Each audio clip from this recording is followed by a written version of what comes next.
1,522 people have been executed in the United States since the death penalty was reinstated in 1976. The resumption of federal executions were announced in July 2019. As of now, there are 4 executions of federal prisoners scheduled. August 26, Lesmond Mitchell. August 28th, Keith Dwayne Nelson. August 22nd, William LaCroix. August 24th, Christopher Baela. There are 62 people on federal death row, and 56% are people of color. When we speak of the death penalty, we must speak of it as just one of the many systemic issues facing people of color and the poor and dispossessed.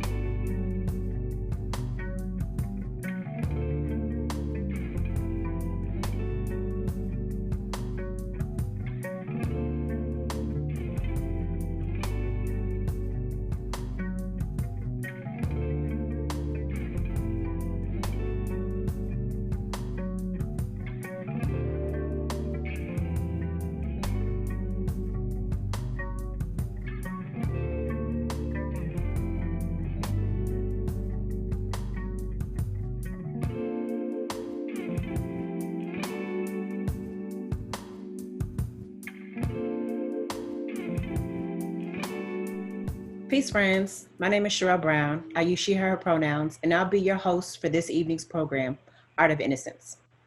In 2020, the United States is still continuing the arbitrary, inhumane, and racist practice of state and federal executions. Despite the facts proving that this does not deter crime, that innocent people have been executed, and that its application disproportionately impacts Black, brown, and poor people. Whatever the supporters may say, this does not keep our folks safe or make our communities better. It is my belief that it's actually the sharpest edge of the criminal justice system that plagues our community and reaffirms all of its other trappings. When you have the death penalty, prosecutors have the opportunity to scare innocent people with little financial resources into unfair plea bargains. When you have the death penalty, which is a costly institution in itself, you have less money for resources for community programs and solutions that actually keep our people safe and heal families that have lost loved ones to violence. And like all other extensions of an anti-Black injustice system, when you have the death penalty, you have disproportionate impact to Black people and a loss of Black life. An institutionalized, state-sanctioned lynching. Strange fruit. A reminder that the past isn't dead. Past ain't even the past. And then, of course, there's the question of fairness and innocence. Even if you're not a prison abolitionist like me, this system has too many questions, too many flaws, and the stakes are too high. And right now, we have a dangerous white supremacist president whose Department of Justice is expediting federal executions, despite some ethically and legal gray areas. So we're here today to sound the alarm. We're here today to lift up the story and the art of our brother Billie Allen, who is being held hostage right now on federal death row. We're going to hear about his story in a bit, but we're going to be joined by activists, artists, organizers, and people deeply impacted by racialized state violence to bring awareness to his case and to all those who are impacted by the death penalty. So stay tuned for some dope art, some great insight, and some calls to action. First up, we have performances by Seth Glyer and Rami Romano. Hi, my name is Seth Gleer. I am a singer-songwriter from Western Massachusetts, and I am humbled by this invitation to participate in this evening and raise awareness to Billie Allen's case and the countless of other artists and protesters and activists and mothers and fathers and sons who are incarcerated in this country right now. The song I'm about to play is a song called Justice for All. I wrote it after Philando Castile was murdered, and I was in Fort Smith, Arkansas on that morning. I was walking around downtown Fort Smith where they had recently refurbished gallows that was across from the courthouse. There was a sign in front of the gallows that said, "Please no climbing on the gallows. Please respect this as an instrument of justice." I believe that an instrument of justice should be something that is far greater reaching than retribution. I think it should be restorative. I think it should be transformative. I think it should look like loving, and I think it should be a bit more like us. So also with this song is a video made by my dear friend Henry Amistadi. We collected protest footage over the last 50 years. This is Justice for All, and once again, thank you for including me in this incredibly important evening, and keep the fight, Billie.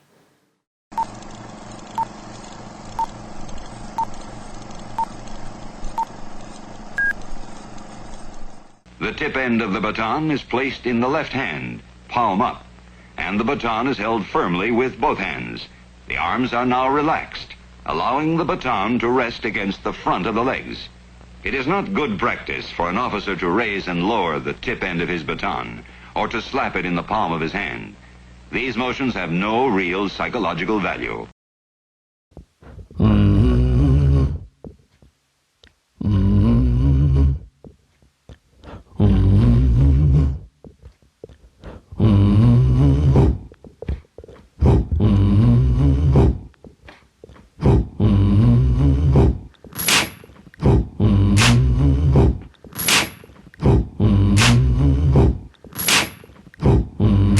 Marched him from the courthouse straight to the courthouse alone. The crowd began to gather as they tied their first knot. Stood and laid the gallows and walked him up the stairs. They tied his feet together while the preacher said a prayer. Who gonna pull your lever? Who gonna watch you fall? Justice pulls the lever, and there's justice for all. Gonna pull your lever. Gonna pull your lever. Gonna pull your lever. Gonna pull your lever. Gonna pull your lever. The beam began to buckle, and the crow began to fly. The noose began to tighten while the preacher stepped aside. The poplar trees did howl, yeah, the wind began to rise, and blew his kicking body side to side. Who gonna pull your lever? Who gonna watch you fall? Justice pulls the lever, and there's justice for all. Who gonna pull your lever? Who gonna watch you fall? Justice pulls the lever, and there's justice for all. Who gonna pull your lever? Who gonna watch you fall? Just gonna pull the lever, and there's justice. Who gonna pull your lever? Who gonna watch you fall? Gonna pull your lever, and it's just who gonna pull your lever? Who gonna watch you fall? Your lever, just gonna pull your lever, and it's just gonna pull your lever. Who gonna watch you fall? Your lever, just gonna pull the lever, and it's justice for all.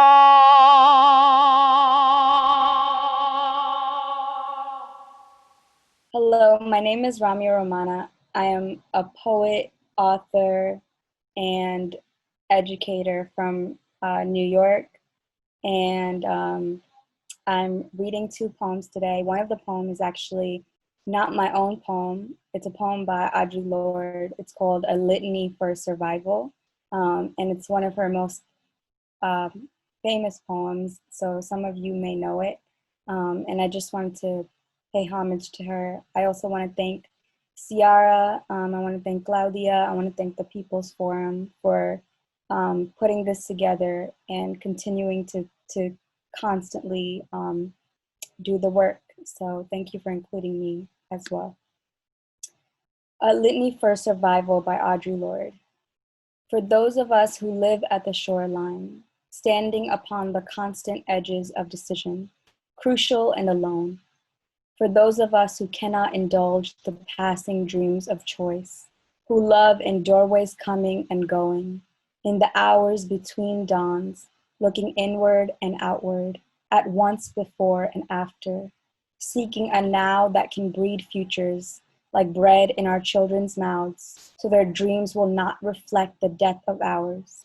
For those of us who were imprinted with fear, like a faint line in the center of our foreheads, learning to be afraid with our mother's milk, for by this weapon, this illusion of some safety to be found, the heavy-footed hoped to silence us.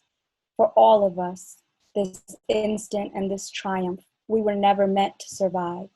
And when the sun rises, we are afraid it might not remain. When the sun sets, we are afraid it might not rise in the morning. When our stomachs are full, we are afraid of indigestion. When our stomachs are empty, we are afraid we may never eat again. When we are loved, we are afraid love will vanish. When we are alone, we are afraid love will never return. And when we speak, we are afraid our words will not be heard, nor welcomed. But when we are silent, we are still afraid. So it is better to speak, remembering we were never meant to survive. So that is a litany for survival by the one and only Audre Lorde. And this is a poem that I wrote. It's and the reason why I picked Audre Lorde's poem, because this is also a poem about survival, and I've been thinking a lot about what it means to survive and what it means to live from a place that is not out of survival. And so this is my poem. Survival is not a footprint. It is not the blueprint or the river you come to in the mornings. It is not your home or a place to get rooted or how you pray. It is sometimes access, sometimes repetitive functioning, sometimes the easier land to swim to. I've known of survival as my default. I know when I would lie to the breath in its unwillingness to last. I gave myself awards for outwitting endurance. Thought my mansion in heaven would be a bit bigger if I suffered. Thought suffering was a part of the trophy of finding land. Thought it was too selfish to dispossess the rubble or choose the sweetened, more finished road. Thought it was a sin to lean on a tree's extension of life, the fruit beckoning into the world. Thought if I ate, I needed to build my own tree from the brown of my own hands, the root of my own back, and if I stretched all of me for everything, then I could, like elastic, become a bigger version of myself, a worthier story my body could live from. But the truth is that all trees are planted by someone, and if not someone, then the waves of a deteriorating fruit. And if not the waves, then an animal. And if not an animal, then always the creator of that animal. And isn't that the original sign? That it is okay to need. To need is not a sin. To name your need is not a blasphemy, but instead how you hold your humanity, your livelihood. So what does it mean to build a world that's existential question is not survival, but purpose? Wouldn't that mean I need you, like the fruit needed the person, or the wind, or the animal? Wouldn't that mean that love is a human right? That radical love is the foundational truth to our existence? Wouldn't that mean that I can't run away from my running away?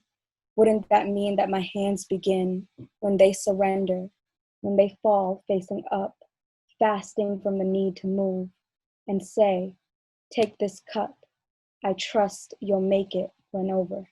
Thank you so much. My name is Billie Allen. I'm a prisoner on federal death row, a place where they claim the house of the worst of the worst. But how can that be possible when for the last 22 years I've been convicted and sentenced to death for a crime I didn't commit? Yes, I know that the cries of I'm innocent echo throughout the walls of the prison system. But can you wave off my cries when I have DNA results that exclude me, gasoline results that exclude me, and reports from witnesses who put someone other than me fleeing from the crime scene? All evidence that was never used in my defense at trial and evidence of an innocent man. Yet I'm a prisoner, Billie Allen, 26901-044, who was on federal death row for a crime I didn't commit. I can't lie has been hard. But these last 22 years have been hell because I haven't had anyone to hear my cries. But it's been through my faith, my undying support and love from friends and family, and my ability to release some of my emotions through my art, which have helped me to keep from drowning. But how long can you keep from drowning when you're swimming in hopelessness all day and you don't know who you can turn to? So this is my plea for your help, and I hope you hear me. I'm excited to jump into the first panel for the evening surrounding Billie's case. We're joined by Yvette, Eugene, and Tio, and I will let them all introduce themselves, starting with the person immediately to my right, Eugene.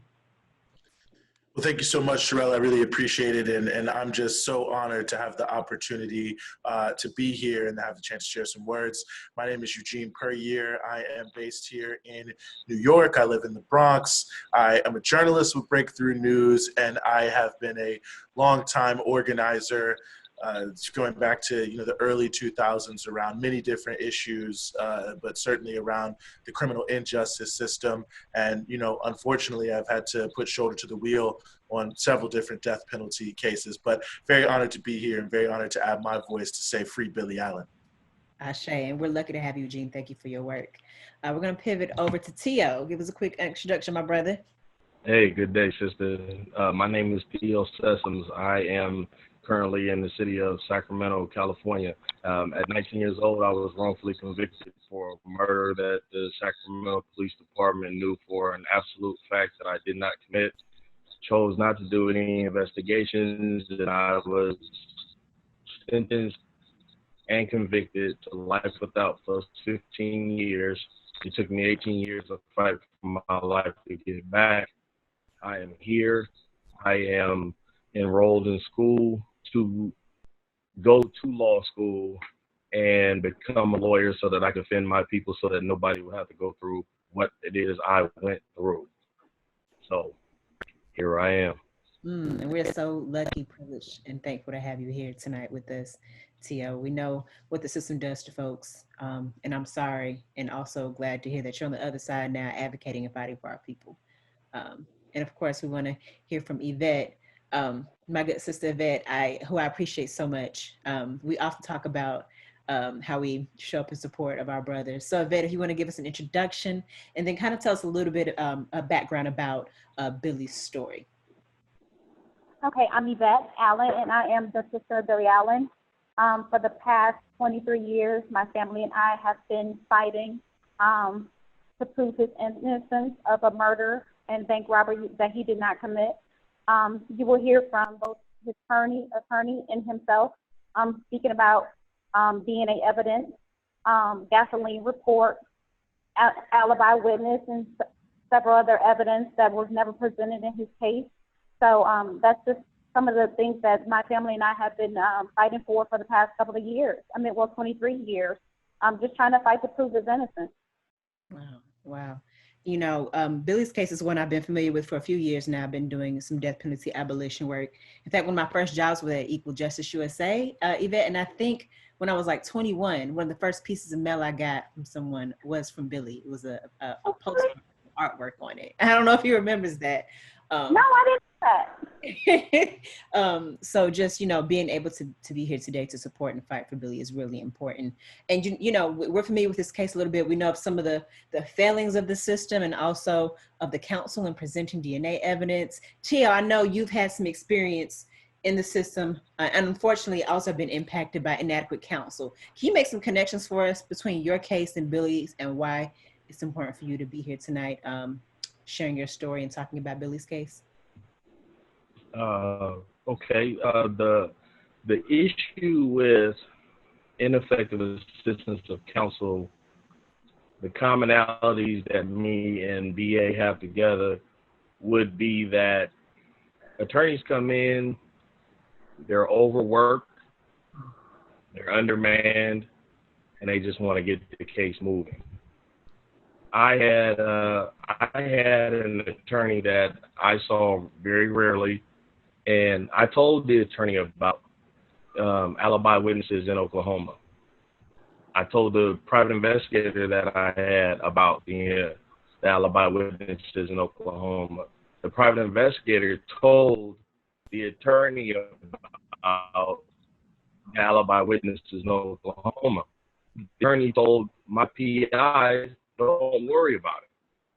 Once they see a case going a particular direction, these attorneys are, I don't know, it's, you know, they can't go where we've been before the crime takes place.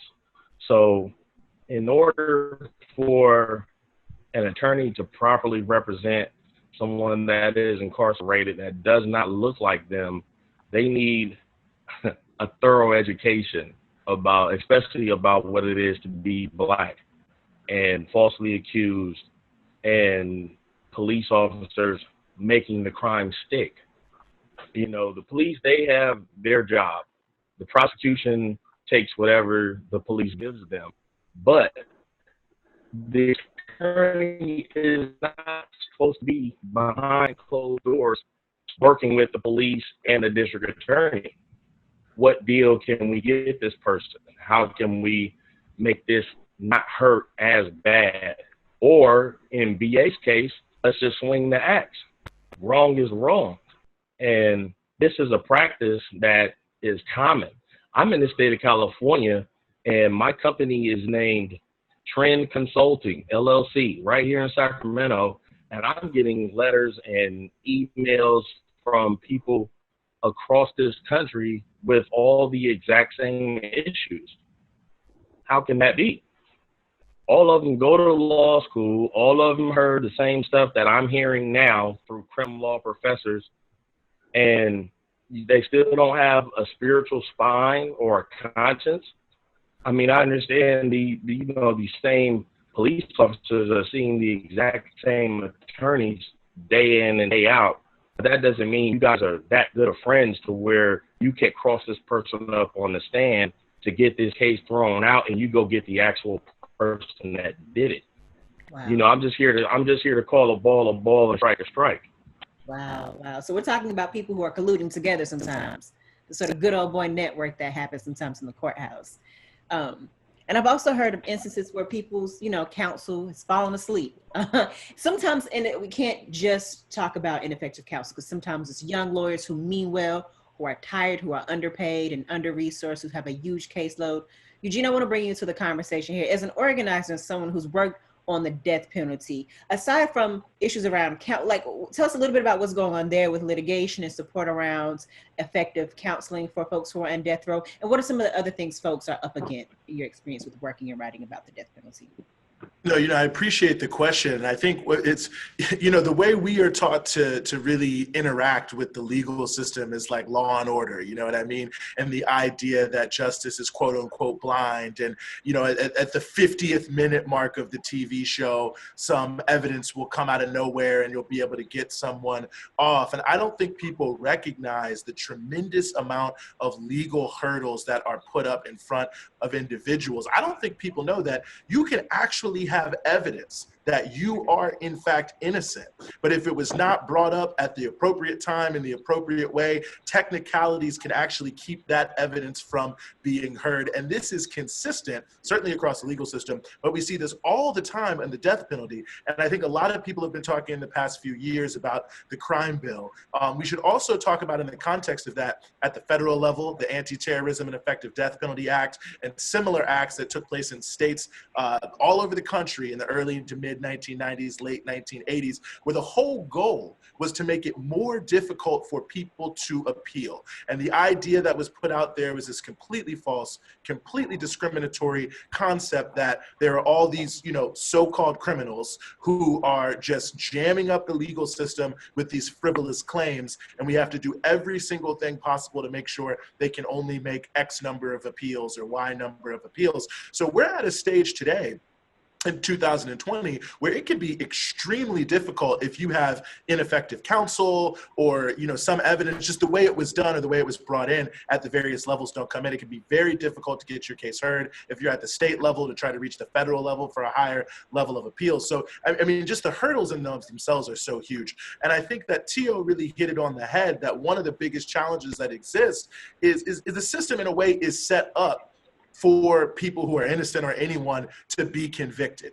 It's not set up in a way where those who are being accused have anything close to the same resources as the prosecutor's offices. You know, I'm from the state of Virginia, which is, of course, one of the most notable states in the country for executing many people, where there is no real public defender system.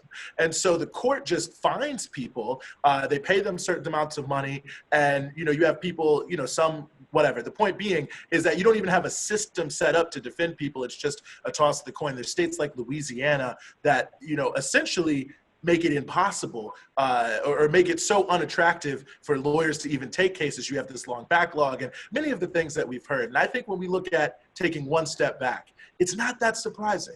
When we look at the so-called death belt counties in America, by and large, there is a direct correlation with the counties where the most lynchings took place in the country. And even when you look at some of the outliers, like say Kern County, California, you can see deep histories of racism in policing and in criminal justice. And I think it's no surprise that the institutions of the social control of Black America, I mean, you're more likely to be convicted of the death penalty if you're a Black person that killed a white person than a white person that killed a Black person. And I think we see this over and over again, whether it be the under-resourced nature of the system, whether it be the ideological offensive against those who are on death row to limit their legal opportunities, whether or not it is the fact that there is a direct correspondence between the areas where extra-legal violence was most used against Black people and the place the death penalty has been used. I think that we see consistently over time that this is not an accidental system, that the death penalty is really a punitive system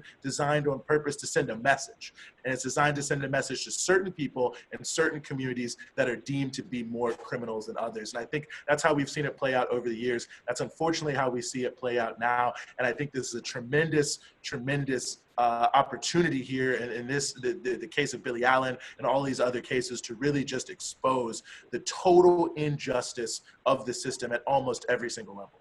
Wow, wow, wow. And I certainly want to invite others to jump in as they see fit. So it's fair to say, Eugene, that the system isn't necessarily broken, but it's working exactly how it was designed to work in the first place.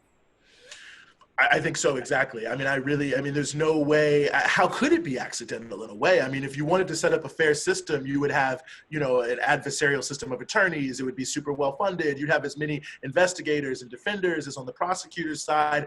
You wouldn't have all these unbelievable roadblocks that make it difficult via evidentiary rules to bring things back up. And I don't think you would see such a direct correspondence between, in terms of where it is being used. I really think this is extraordinarily, I mean, you look at the ending of the death penalty of in America for a brief period of time in 1972 was really a product of the civil rights movement and a broader movement towards more justice in the system. The return, the Gregg case in 1976, it's the move towards a much more punitive system, towards mass incarceration. So I think the timeline of it also matches up very well to really see this as an institution, again, designed to send a message to certain communities about who's in power and who's in control and how much your life does or does not matter to those people. Oh, wow. Thank you so much, Eugene. And you know, right now we have, again, I mentioned earlier, a president who's a white supremacist, I'll say that loudly and unapologetically, who is speeding up federal executions, even though there's legal and ethical gray areas.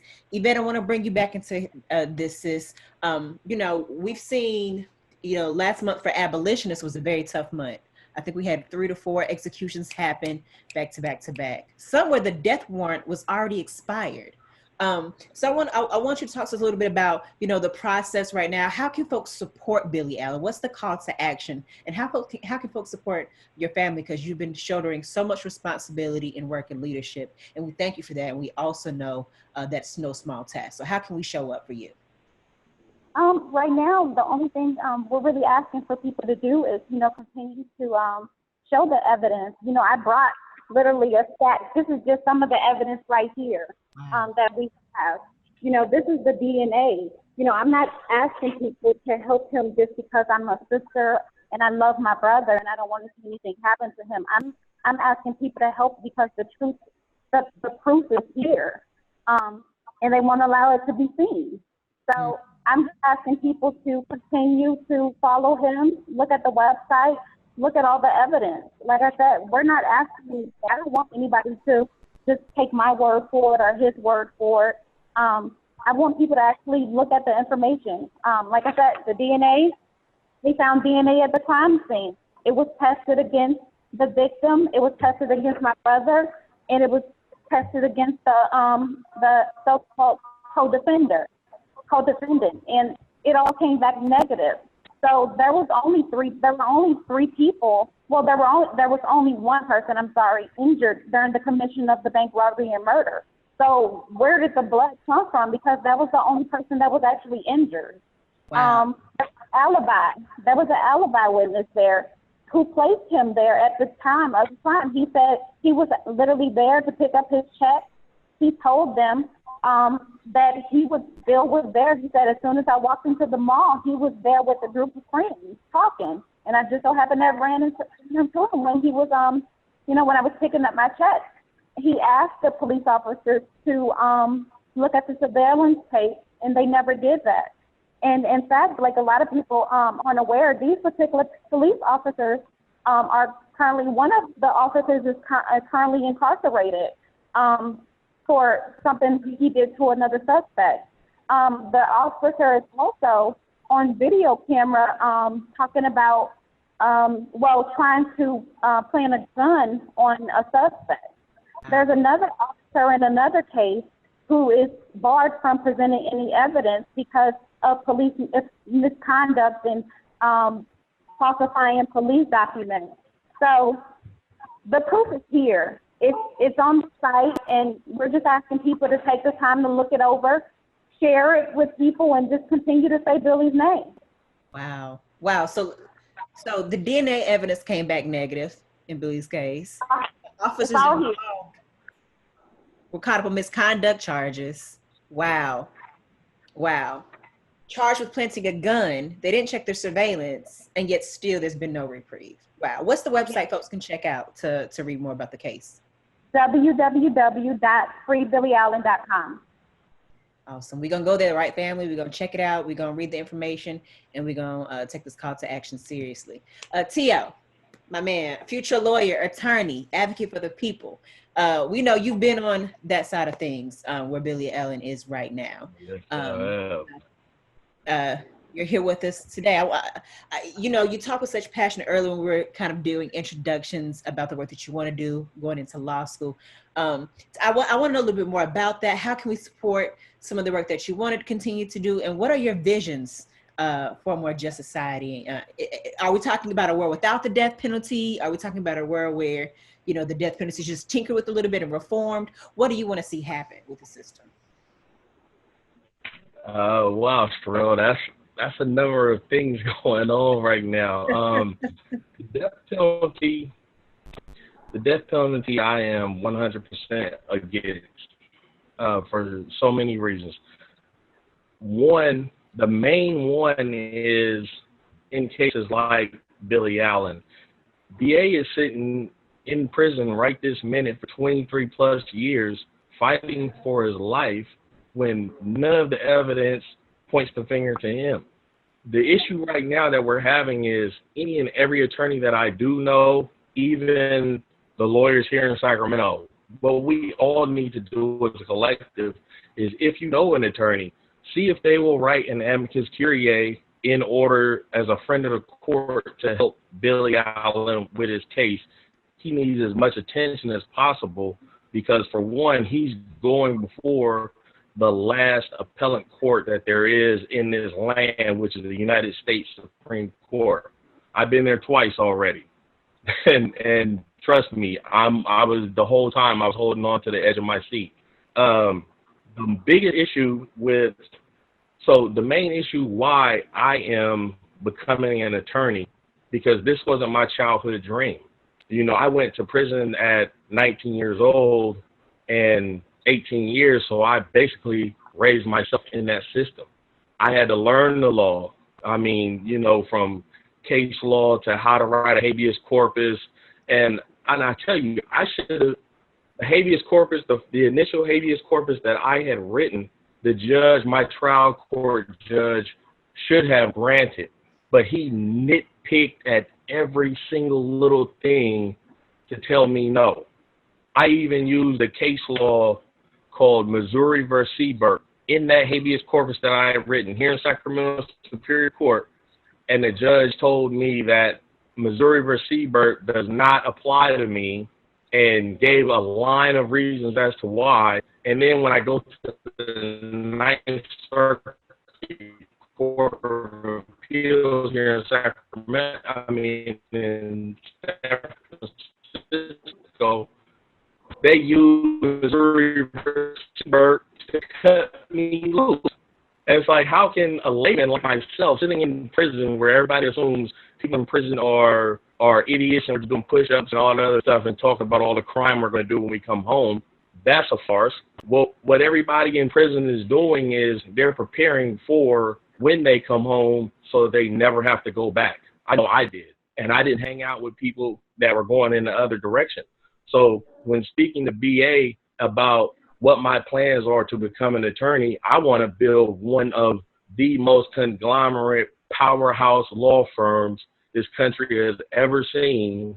Something like what my man Eugene was saying about Law and Order, where at the 50th minute of that hour show, here comes these lawyers in with this piece of paper saying, hey, we got away, and we get the case dismissed, and we walk our client right out of that building.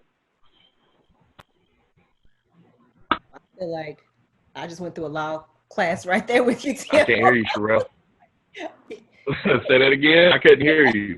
Sorry, I might have been breaking up. I said I felt like I was going through a law class with you just now. I was taking mental notes about some of these words and some of these cases.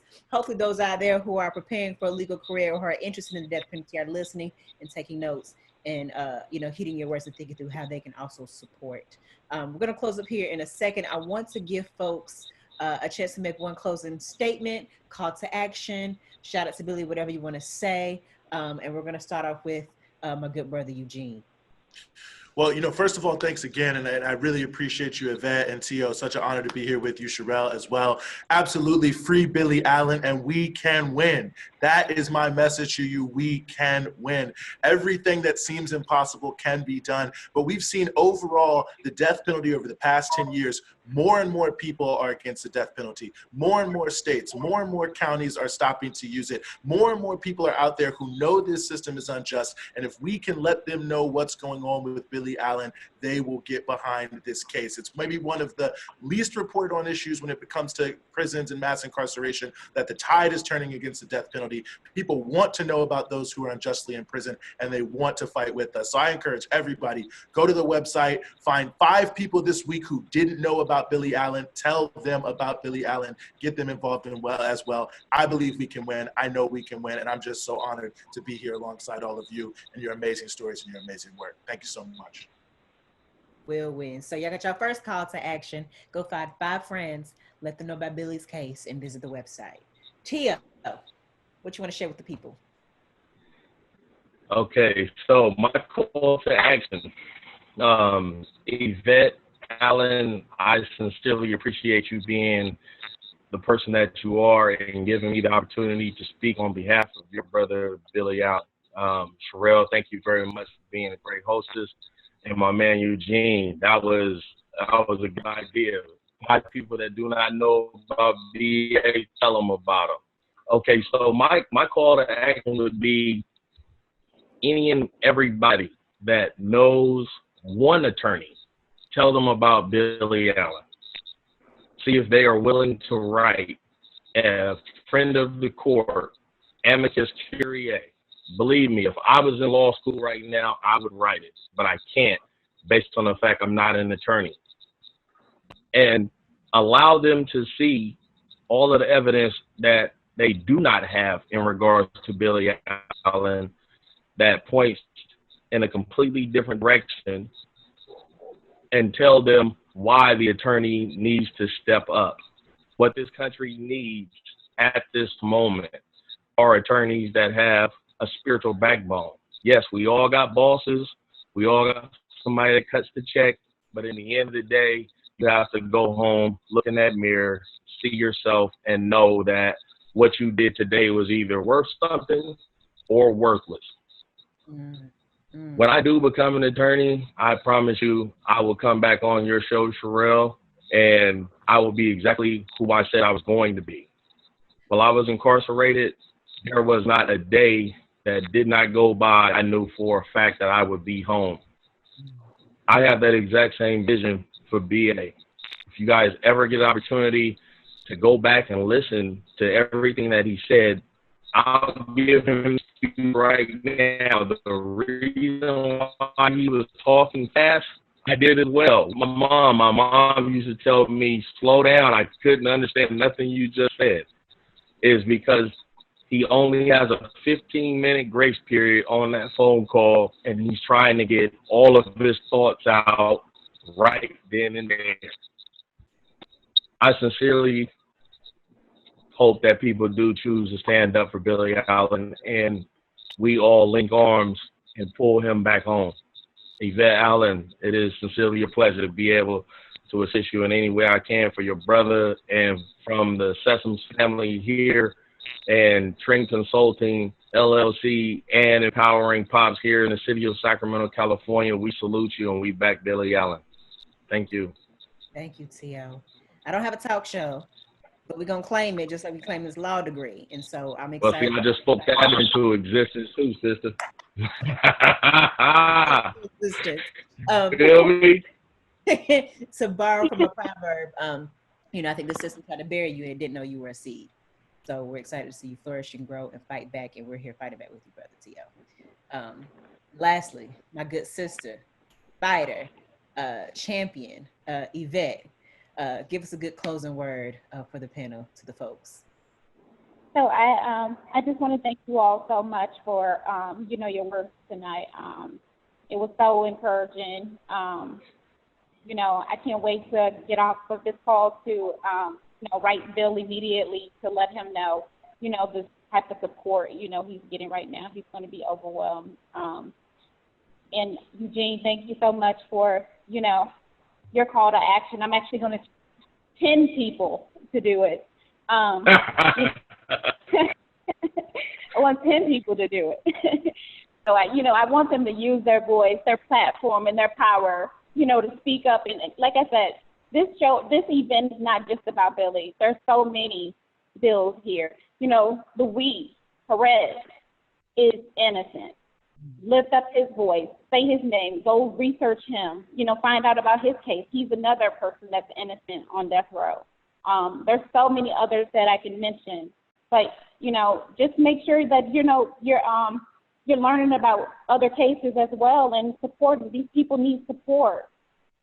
We appreciate you. We appreciate the work that you do, your leadership on this, and we're gonna keep working together until Billie's home, right? Until all of our folks are home. So thank you again to the panelists, Yvette, T.O., Eugene. Thank you for your words. Thank you for your work. As a death penalty abolitionist, I look forward to work with y'all in these streets. And for folks at home, I hope you take heed to those calls to action. Check out the website. Go get 5, 10 friends. Talk to your lawyer friends. And please stay tuned. We have more performances and more panels coming up next. There are currently a total of 2,603 people on death row nationwide. 41% of them are Black, 14% are Latino.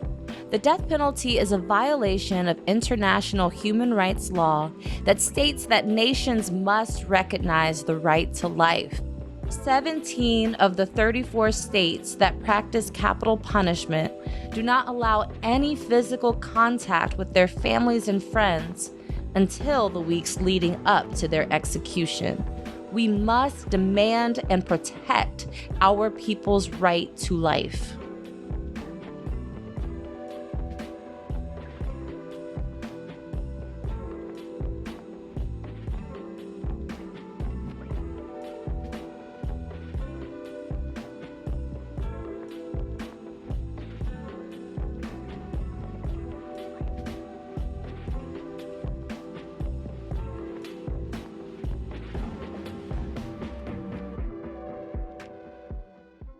My name is Eric Montroy, and I'm an attorney for Billie Allen. First, I just want to thank everyone for the care and concern that they've shown Billie in his case. Your support is important, and we're grateful for it. For many years, Billie Allen and his legal team have sought to have items that were seized by law enforcement tested for DNA. For example, police recovered blood evidence on a strap from a bulletproof vest that was worn by one of the perpetrators of the bank robbery. Subsequent DNA testing excluded the victim and Mr. Allen as possible sources of that blood. Despite these tests excluding Mr. Allen, the government has never sought to determine the source of the blood on the strap. The DNA evidence could exculpate Mr. Allen. If the strap were found to contain blood belonging to someone other than Norris Holder, who is the other person who was convicted in this case, it would demonstrate that some other person was involved in the robbery, as Mr. Allen has always maintained. Such evidence would undermine the government's case and demonstrate that Mr. Allen was not the person who robbed the bank or was responsible for the shooting. It would be simple for the government to test the DNA and identify who it was that wore the vest during the robbery. But the government has fought Mr. Allen's request that it do so, and the courts have refused to order testing. In federal habeas corpus proceedings, Mr. Allen sought discovery, DNA testing, and an evidentiary hearing on this issue. All of these requests were denied.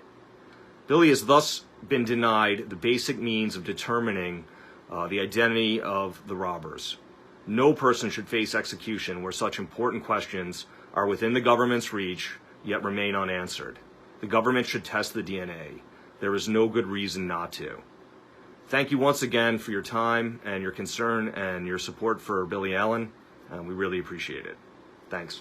Peace, comrades, and thanks for rocking with us for round 2 of some amazing discussions around the case of Billie Allen and the death penalty.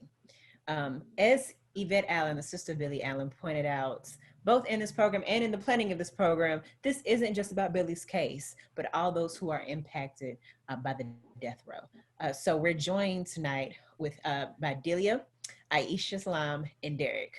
We're gonna go one by one. I'm gonna introduce y'all, share a little bit about your story, anything you wanna share with us, and then we'll get into some back and forth. Does that sound good, family? And feel free to come off mute. This can be a lively discussion. You can hop on in, hop on out. And we'll start off with Derrick, because I know you got some fire for us, Derrick. Yeah, I'm the 119th death row exoneree in the United States, and I'm a member of Witness to Innocence, and it's for death row exonerees to empower death row exonerees. And we got a speaker bureau that we speak all over the world. We speak out against wrongful convictions and the death penalty. And I've been speaking out since I've been home almost 15 years, and ever since I've been home, I've been speaking all over the world, speaking out against the death penalty. You know, I'm the 119th death row exoneree, and as we speak, we got 170 people that's been exonerated from a death row in the United States. But I'm gonna continue this fight, you know, cause I lost 56 of my friends in Ohio. You know, I spent exactly 20 years on Ohio death row. I got sentenced to die October the 25th, 1985. I walked off the death row October the 25th, 2005. So the worst day of my life became the best day of my life, you know, and I'm gonna continue to fight to free innocent people on death row, you know, all over, mainly we've been focusing on Texas and Ohio and Florida. And we need to get busy, y'all, cause killing people is just wrong. See, nobody had a right to say who should live or die in America. We're giving up too much power having the death penalty. In this country being so divided as it is, you know, I can't imagine seeing another person get sentenced to die in America, man, after what happened to me, you know. I suffered so much. The death penalty practically destroyed my family, you know. The death penalty didn't kill me, but it killed my mom and my dad worried about me, you know. They were my biggest supporters, you know. My mom used to come visit me every visitor day. Every chance she got, she was in that visitor room to see her baby, you know. And I wasn't supposed to be there, you know. And I watched all them young people come on death row, teenagers, young. You know, I'm an older man now. Them wasn't nothing but babies, y'all. I watched them babies grow up and get murdered.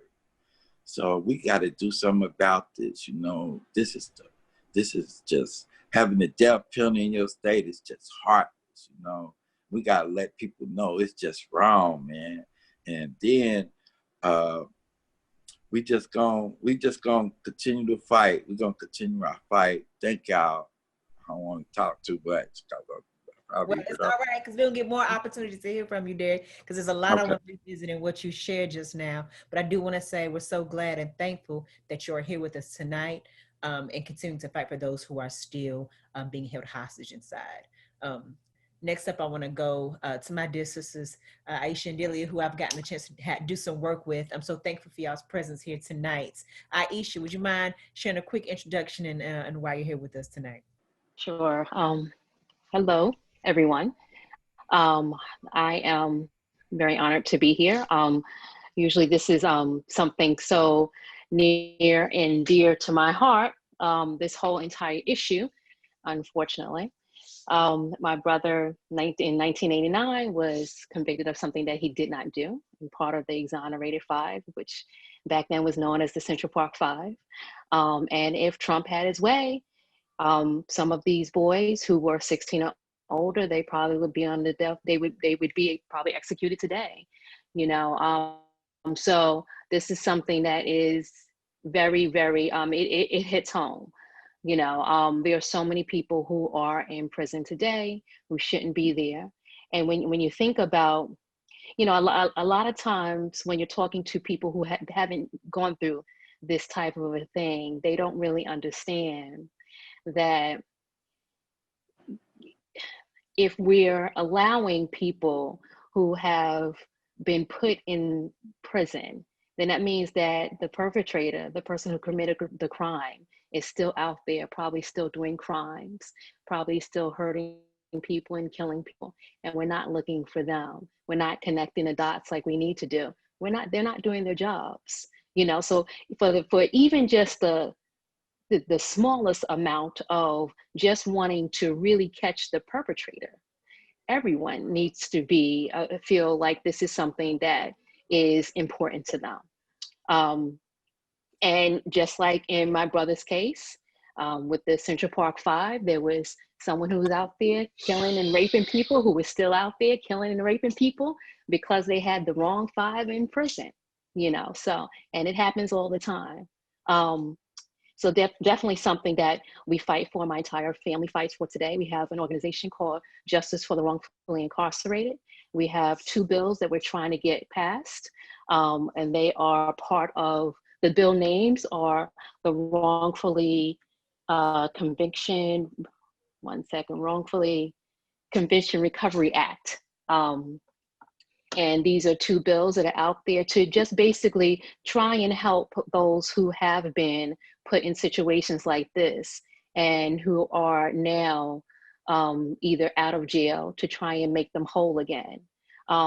Because a lot of times we don't deal with what happens at prison, what happens after someone comes after either their convictions have been overturned. We don't think about creating or trying to get this person healed.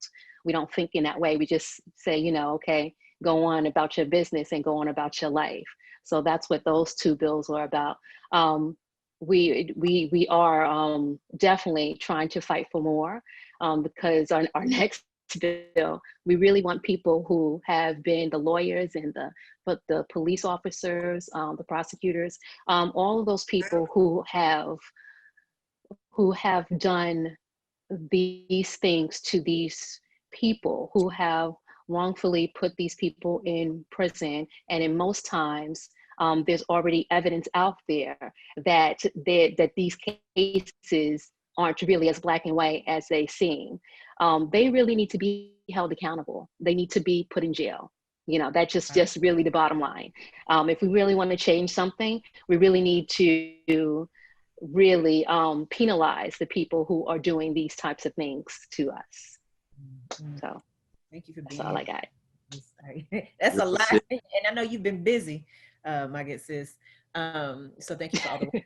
We're going to hop back to some of this because there's some interesting, you know, parallels and of course ties. Of course, Trump had such a huge part of putting up billboards and asking for the 5 to be executed. And now he's, you know, the commander in chief, still perpetuating harm and violence. There was something really important that you brought up around, you know, people come out and then what? And I've been doing death penalty abolition work for about 11 years. So for a lot of folks, once you're in the death penalty, they go home. They're like, oh, we won it for the day. And we know a lot of us are still here, still dealing with what the system has done to our folks, still dealing with other ways in which the system has harmed us. So I'm thankful that you brought up some of those calls to action in that work, and we'll jump into some of that in a little bit. But when I go ahead and go to, last but certainly not least, Delia, to share a little bit about her story and work and her brother, Louis. Okay, thank you so much. Aisha, that was so powerful. Thank you so much for sharing that very heartfelt commentary about your brother's case. And you know, we all watched it very carefully and very, very happy that they're all home now. And of course, Derrick, you know that I love you very much and so grateful to have you in my life. My name is Delia Perez Meyer. I have an innocent brother on Texas's death row, Luis Castro Perez, who has been there for 22 years. September the 10th of 1998, Luis walked into the home of his girlfriend, and there were 3 girls who had been murdered in the house. And my brother was very quickly convicted of that murder and sent to death row. So here it is 22 years later, and you know, we are so grateful to all of these organizations that have helped us along the way. The Innocence Projects, the Witness to Innocence, and other abolition groups, the Sant'Egidio community out of Europe, the World Coalition, and so many other groups that have come forward to help us with our brother's case. I think the turning point for Luis after 20 years was that they passed a law here in Texas, and it's called the Michael Morton Law. And basically what the Michael Morton Law did was holding the district attorney accountable for withholding evidence. So after 20 years, they turned over a closet full of boxes of evidence that they withheld in my brother's case. And as you said, Aisha, the real killer has been out on the streets for 22 years. So 15 judges later, 20-something lawyers later, 7 district attorneys later, we now have the evidence that we need, the lawyers that we need, and by the grace of God, we can see the light at the end of the tunnel for my brother. So it's an honor to be here. Thank you for having me. You know, we stand firmly behind Billie and everybody else on death row. We've always said we're fighting for the innocent, but we're fighting for everyone, and particularly with all of the victims of violent crime. In my brother's case, it was 3 beautiful girls. So, and he loved them very much. And so I'm very, very grateful to be here to share his story. Thank you. Thank you, Delia. And thank you for lifting up the lives of those girls as well. We often hear folks say, well, you death penalty abolitionists don't care about murder victim family members. And we know that's the farthest from the truth, right? And Delia is someone who I've known since my younger organizing days on the steps of the Supreme Court at the Fast and Vigil every year. Thank you for your steadfast work around this and Witness to Innocence. Derrick, you said something really powerful earlier in your introduction. You know, we talk about what the death penalty does for those who are on death row, right? And you said the death penalty didn't kill me, but it got my mom and it got my dad, right?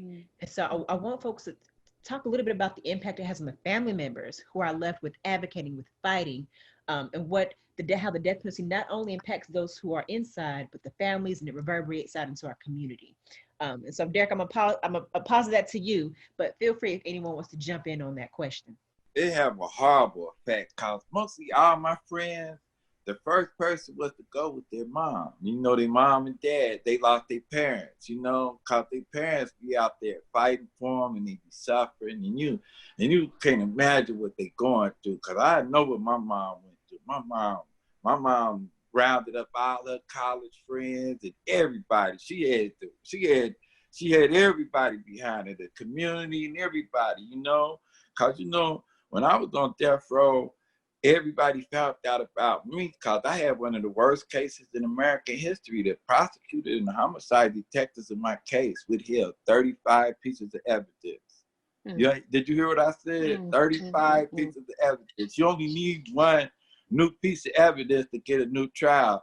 The homicide detectives in my case, I got the worst case in American history.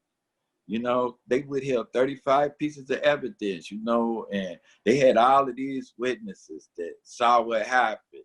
And they told them, y'all got the people were going to the police station telling them, y'all got the wrong guy. That wasn't the guy we saw do this. Even his family member, the victim family members told the prosecutors and the homicide detectives, y'all, that wasn't the guy we saw. That wasn't the guy that killed our people. But they withheld that, you know. They were so bent on sending me to prison because of who I was and where I'm from, you know, because like I grew up in Cincinnati, I grew up in one of the toughest neighborhoods in America, you know. It was one of the violentest neighborhoods you could be in, you know, like growing up in Beirut somewhere, you know. You hear shooting all day, all night, you know. But that's, you know, that's beside the point. But they sentenced me, you know, these homicide detectives and these people, they caught the guy that did this and they let him go. We found out about all this after I was on death row, you know. I had 6 days of executions. They came to kill me 6 times. Can you imagine having 1 day of execution? They came to kill me 6 times. They asked me what I want to eat for my last meal.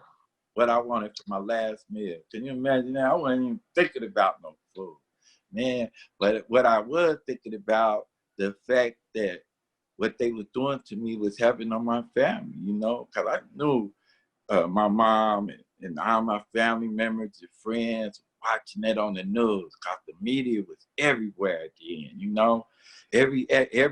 Every time an execution come up, it'd be thousands of people. I mean, not thousands, but hundreds of people at these executions, you know. It'd be the side for the death penalty and it'd be the side for the death penalty and the side against the death penalty, you know. And you could see it. We used to go watch it from our cell because the media be everywhere. We be watching the news and we watching what's going on outside the prison. We in there, you know.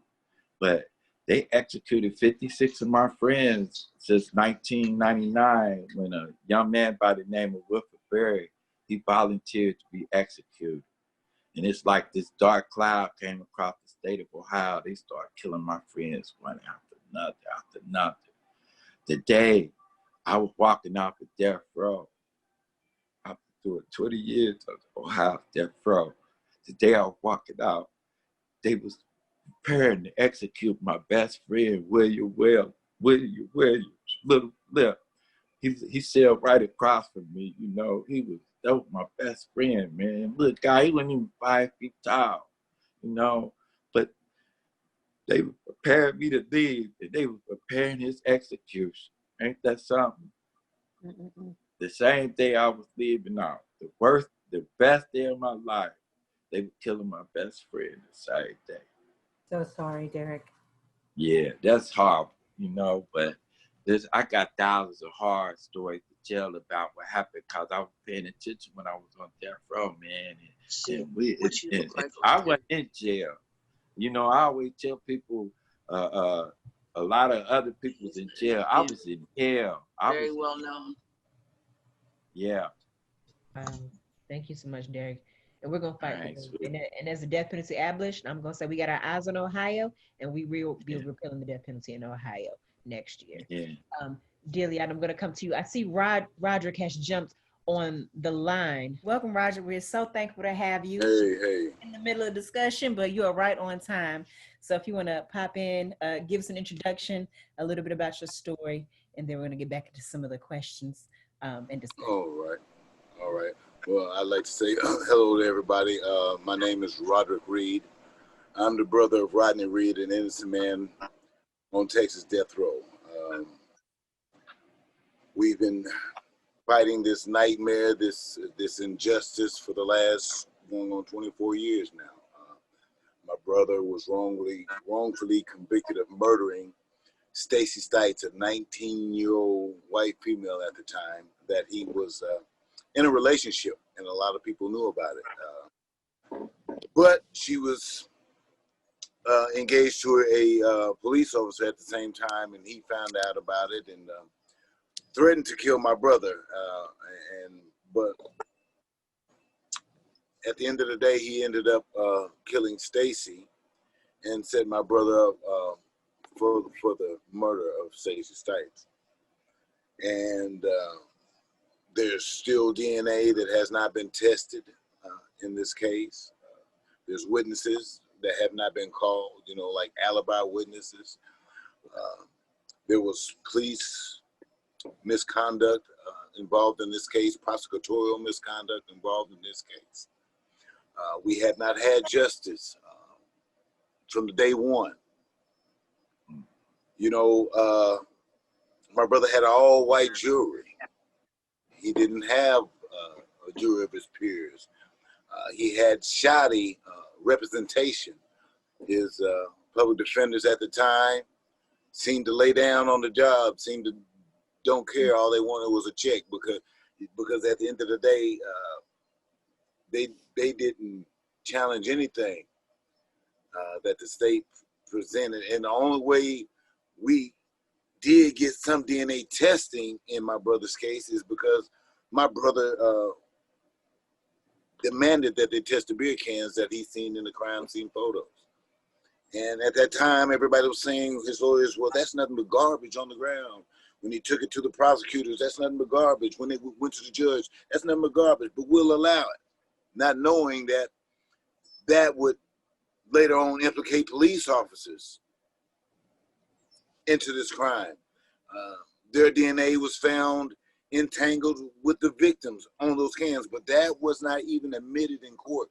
They got the findings of that DNA result and released it to the prosecution, and they withheld that evidence until after the trial.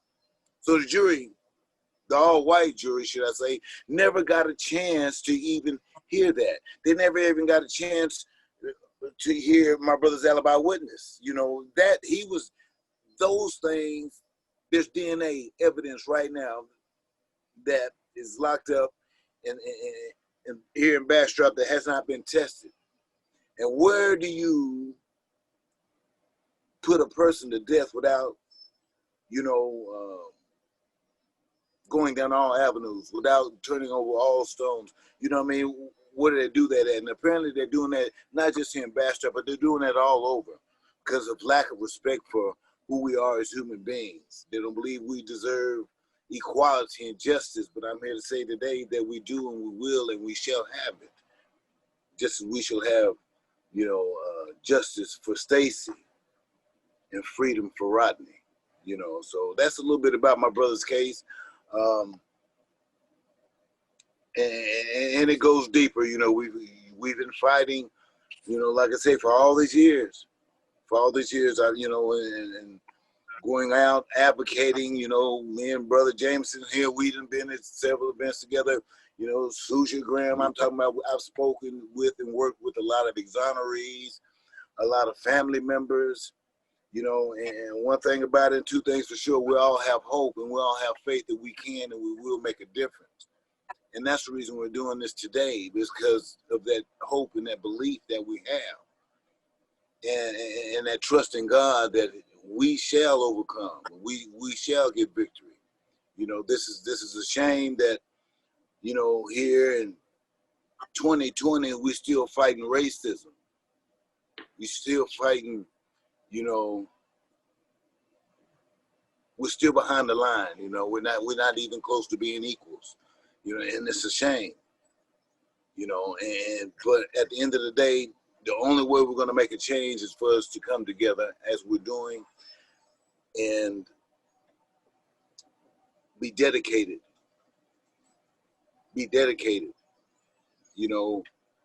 And weather the storm, and in the end, we'll win. So that's basically what my brother's story is about. That's what we're about. You know what I mean? And we're here for the long haul.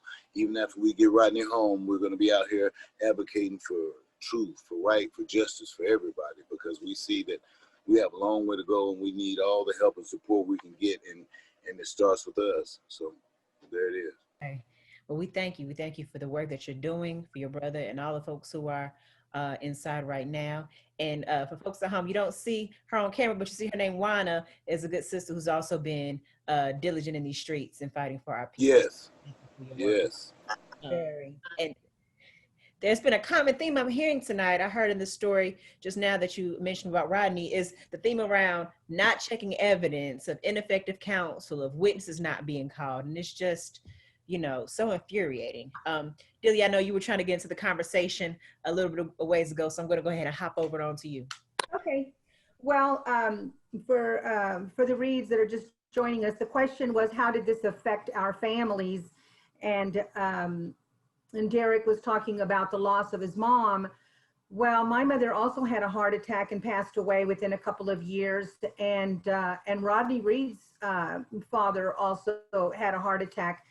And, you know, my dad is 90 years old now. And, you know, Rodney's mom has also had some health issues.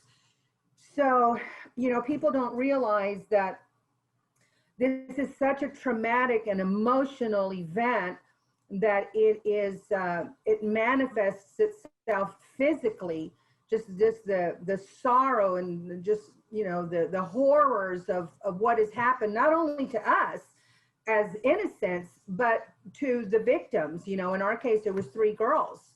So they suffered just as much as we did with the loss of their girls, that they would never be able to see them get married and have children and walk them down the aisle, just as Lewis has never been able to see his kids grow up, you know. So Lewis has 4 children, Jake, Josh, Rusty, and Jade. And because there was a child that was murdered in our case, Lewis was never able to see his children again. So he's been in prison for 22 years, isolated away from his children and grandchildren. So that has probably been the most difficult thing for us, is having to raise and to try to help these 10 children now that we have inherited, and give them as much love and support as we can, because as they grow and they move on with their own families, you know, we're still, you know, we're still a family and we're still strong. And, you know, we hope that Lewis will be able to come home soon, just as with Rodney, that they deserve to come home. It's time for them to come home. And our cases are very similar, and they were handled by the exact same people: the prosecutorial misconduct, the tainted juries, the withholding of evidence, you know, these jurors that didn't hear the whole story because they had, you know, falsified documents and withheld evidence. But now, 20-something years later, we both have hope because the Innocence Projects have gotten involved, and because we have really wonderful lawyers that have come forward to help us. So yeah, it really did affect our families. You know, I always say that it took me away from my son. You know, I completely left my child so that I could come here and take care of my brother, because he was not able to speak from the prison and take care of himself. So, you know, we, you know, like the Reed family, and like Derrick said, your mom, you know, we visit every single week for 22 years to make sure that they don't go crazy in those cells and commit suicide like so many people have just, you know, killed themselves. And so we have to go. Now, because of COVID, we haven't seen our loved ones in 6 months, and that's a whole nother chapter. But basically, I just want to give a shout out to all of the family members of prisoners, death row prisoners around the world, that we lift you in prayer and that you are always on our minds and in our prayers. Thank you. And I often say, you know, whether it be by the hands of the chair or folks taking their own lives on the inside, any death on the inside is at the hands of the state, I believe. And so we're going to continue to fight for all of our folks to come home.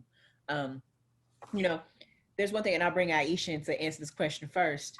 You know, over the last few months, folks have been taking to the streets righteously protesting the deaths of Breonna, of George Floyd, of Ahmaud Arbery. Do you connect your story or the experience your family has had with the death row and the justice system with what's happening in the streets right now? You know, some of the common things I'm hearing, I was listening to Roderick speak earlier, that it's not just about what happens when folks get into the courtroom, but there was plenty of misgivings before then. The police officer who was involved with Stacy. And so I'm curious as to how folks make sense of this current moment where folks are protesting and how they connect their stories to what's happening out there today. So Aisha, if you feel so moved, I'm gonna go to you first, sis, and then folks can hop on in as they feel. Well, I am so excited about the energy that has gone on so far around all of these things that are happening. Back in 1989, oh my goodness, it was different. It was definitely different. We were very much alone and felt very isolated. Even when my brother's case was overturned and he was found to be innocent, still the police were holding on, and it was a small little blurb compared to all the press and the excitement, I guess, that was around it. So it wasn't until movies came along and helped shine real lights on kind of what was happening. So, I mean, what's happening now? I think people are really starting to wake up. People are really starting to understand about what could happen to and what's happening on a regular basis, and just being just so fed up with this continuing to happen. The cell phone, boy. The cell phone has changed many lives with the way that we're able to record and have been recording what's going out there, you know, just really putting it out there on the forefront. You know, it used to be a running joke back in the days about so many people, everyone in jail claims that they're innocent, you know. It's not a joke. There's a lot of innocent people in jail. It's just not, it's not funny. So what's going on right now, I'm loving everything about it. I wish I was maybe about 10 years younger. I have definitely been out there, but I could give it, you know, 10 more years, 10 younger years, boy. You know, because I'm really excited, and I'm enjoying what's happening, and ready and still willing to just keep on fighting and making these changes. So. Erica, Roderick, or Delia, any thoughts on that question? Connecting, you know, your family's story and what's happening with the current political uprisings that are happening in the streets. Well, go ahead, Brother Jamison. No, you go ahead. Ladies first. I just want to say one thing. I am Troy Davis. Absolutely. I didn't hear you. Well, for my family, you know, we've been out there, you know, trying to get justice for Rodney and Stacy and everything else, and with everything that's going on right now today, you know, that just goes to confirm what we've been saying. This stuff happens all the time. We're not an isolated incident, you know what I mean? And it's like she was saying, thank God for the cell phone technology where we can start capturing this stuff, because this stuff has been going on since the beginning. You know, the way they've been, you know, holding us down, oppressing us, slaving us, murdering, lynching. This stuff has been going on, and it's got to the point to where they were doing it behind closed doors, you know, but in the wide open, but behind closed doors, you know. And so, you know, with all this media involvement that has been going on in my brother's case and all these other cases and everything, it just, for me, it's just been a long time coming to show what really goes on and how people are truly treated. It's just not something that they write up in movies and books and stuff like this. This stuff is happening every day and all day, and I'm glad that we're being able to expose them for who and what they are. And it has made a big difference in my brother's life, and it's part of the reason why he's still living, because of all, of us making a noise, you know what I mean, and keeping him, the social media, and even before that, we was doing what we could do when we could do it, you know what I mean. So, but it just helps. It just helps the movement, and I hope everybody that watches this or gets involved with this does so with dedication. Commitment. We get a lot of people over the years that get involved in good intentions, and life has a way of choking that activism out of them because they got their own family, their own things to attend to, and they kind of put it aside, but not realizing that, that affect the least of us affects the rest of us. We got to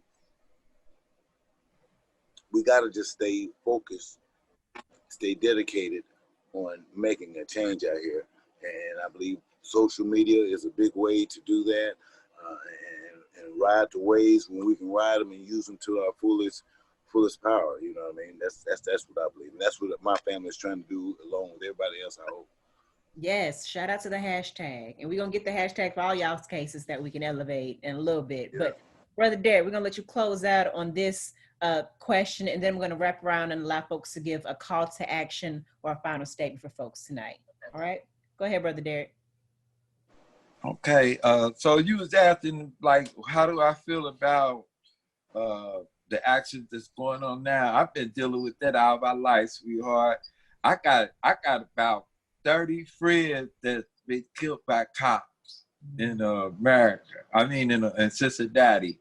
I mean, when I was growing up, they used to shoot up. They used to, we didn't have the video cameras and all that stuff to catch what they doing now. But man, they used to treat us so evil in Ohio, man. Man, Ohio, like, I think #1 and Columbus, Ohio is #1 in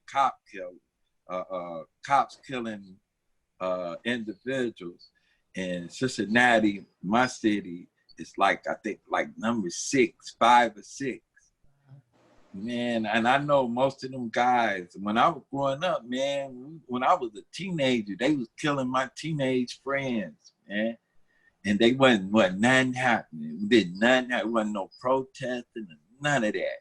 I love what they doing now, and I want people to stay focused on good, though. Put good karma out there to the world, because, it's all about love and compassion for all humanity, I hate this evil going on. I hate to see this evil people doing to one another, I watched it in Death Row. I watched them kill 18 of my friends. So, I don't like this. I hate this, I hate seeing people being mean and just rude, straight out rude right now. People are just so doing pure evil shit to one another right now, and that's just wrong, That's why everybody always asks me, why come you ain't angry about what they done to you? Priests, nuns, all over the world that ask me this question.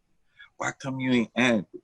And I tell them the reason I ain't angry, because them guards, them 12 to 15 guards that came and got my friends out they cell and murdered them, they was angry. So why would I want to act like that, But thank you. That's all I got to say.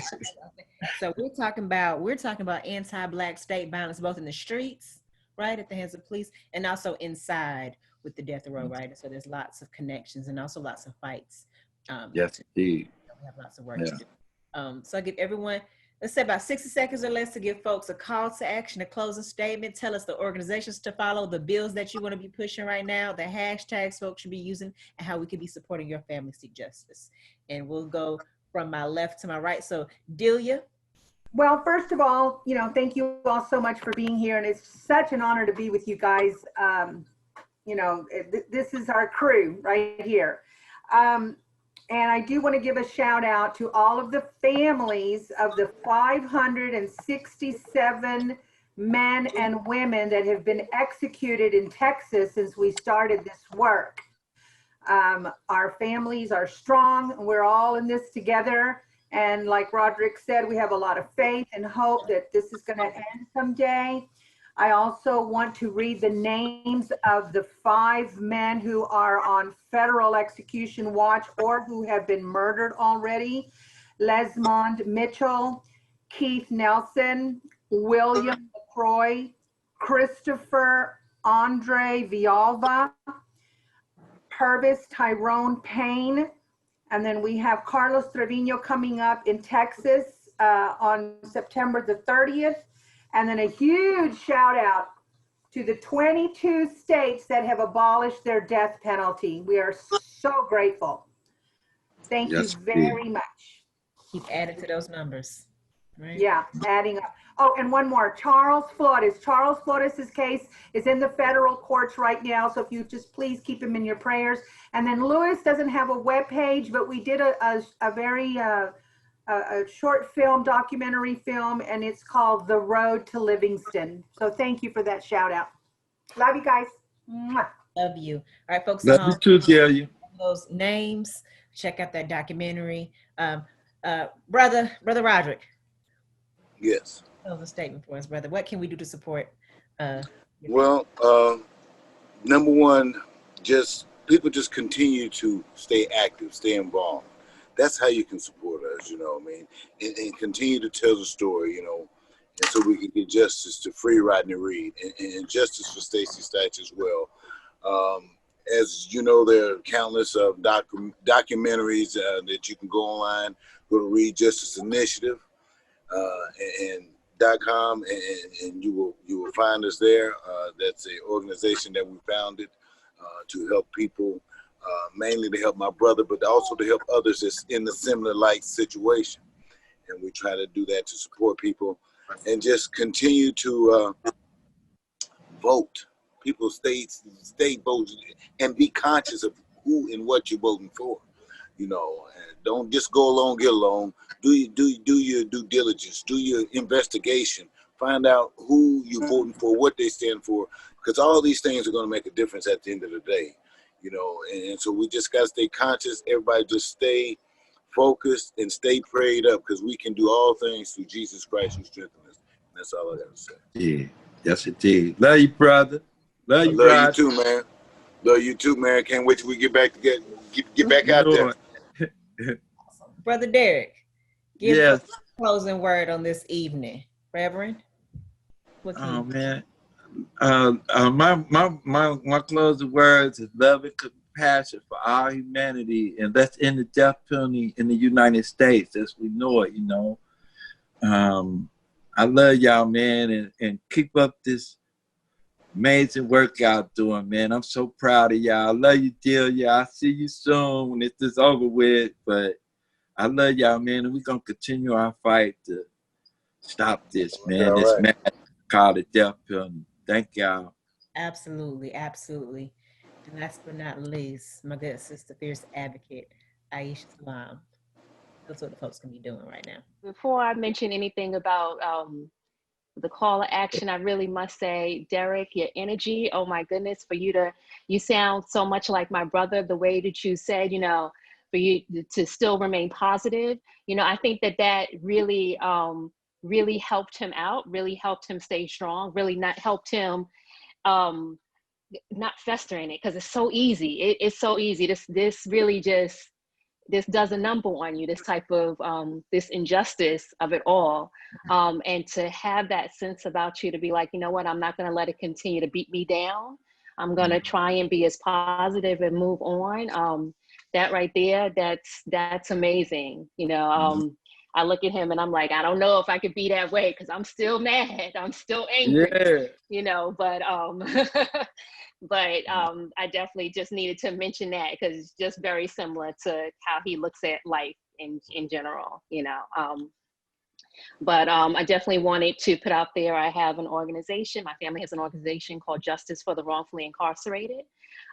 We have a bill right now called Wrongful, it's called the Wrongful Conviction Wrongful Conviction Recovery Act.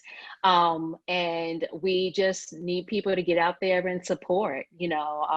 This is about trying to those people who are exonerated, trying to make them whole, trying to help them with different monies that they should definitely are entitled to, social and support, job support, just trying to just rebound after the horror that they've been involved in. So definitely wanted everybody to check that out. You can read up about it. Definitely call your senators. Call. I can't say it enough. Call You should get about my it. number.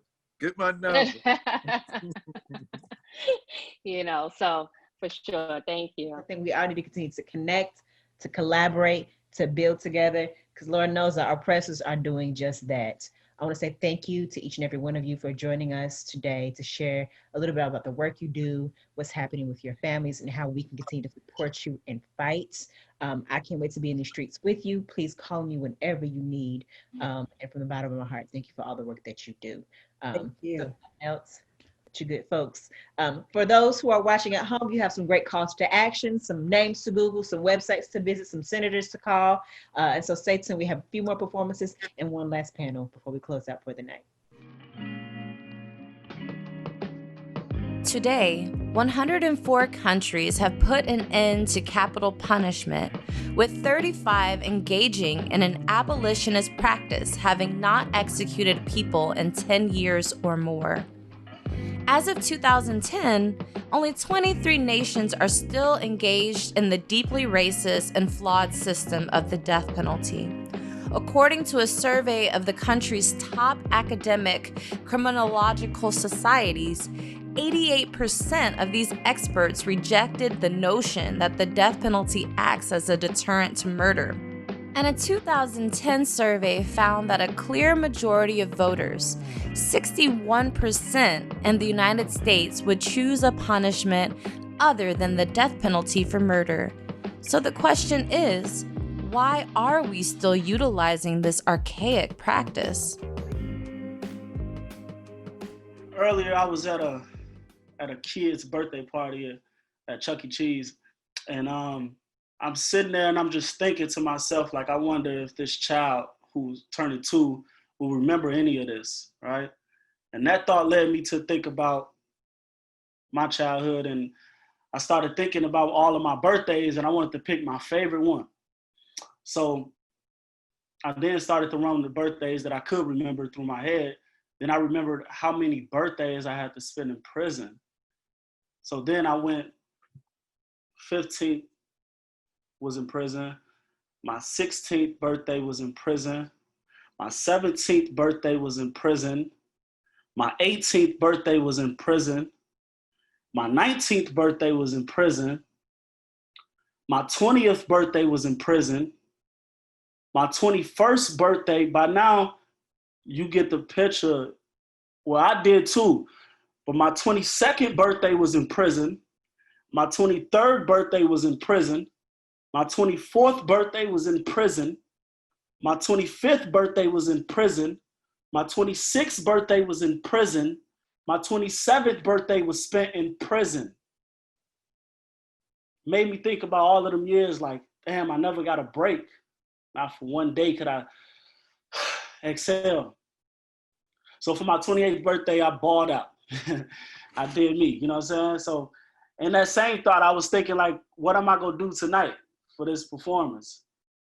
And my soul said, go ahead, talk about that old man you got from that old man when you were 17 sitting in Menard. Talk about how them scars will start in the heart in your heart, so you wrote hard to soften those scars. Talk about how that man's life was lost on that yard and how him being 39 was like a call from the Lord. Because I'll be 39 had I did that time. That's 25 at 100. The cell smelled like a dungeon. It had a strong basement smell. Some say that it was hunted by crownless kings. Died with a team of mouths to feed, that only means that their hunger never dies. So they left in the dark feeling like the sun will never rise, left that are starved with forever hunger in their eyes. So one day they feed no food from thought from one of the gods. I've been there, I was there, 13 years there. I made bread out of crumbs there. I learned if you don't tell it, it'll never be told. And if you don't sell it, it'll never be sold. Even if I gotta yell it, I better be bold, because they don't open up a door, I'ma climb through the keyhole. Would I really belittle myself just to be known, or is it really the wealth? I swear, man, I don't think this feeling defined. When you want something for so long, you start feeling deprived. Yeah, this that one mic shit. All I need is one shot, and I'm a young Mike kid.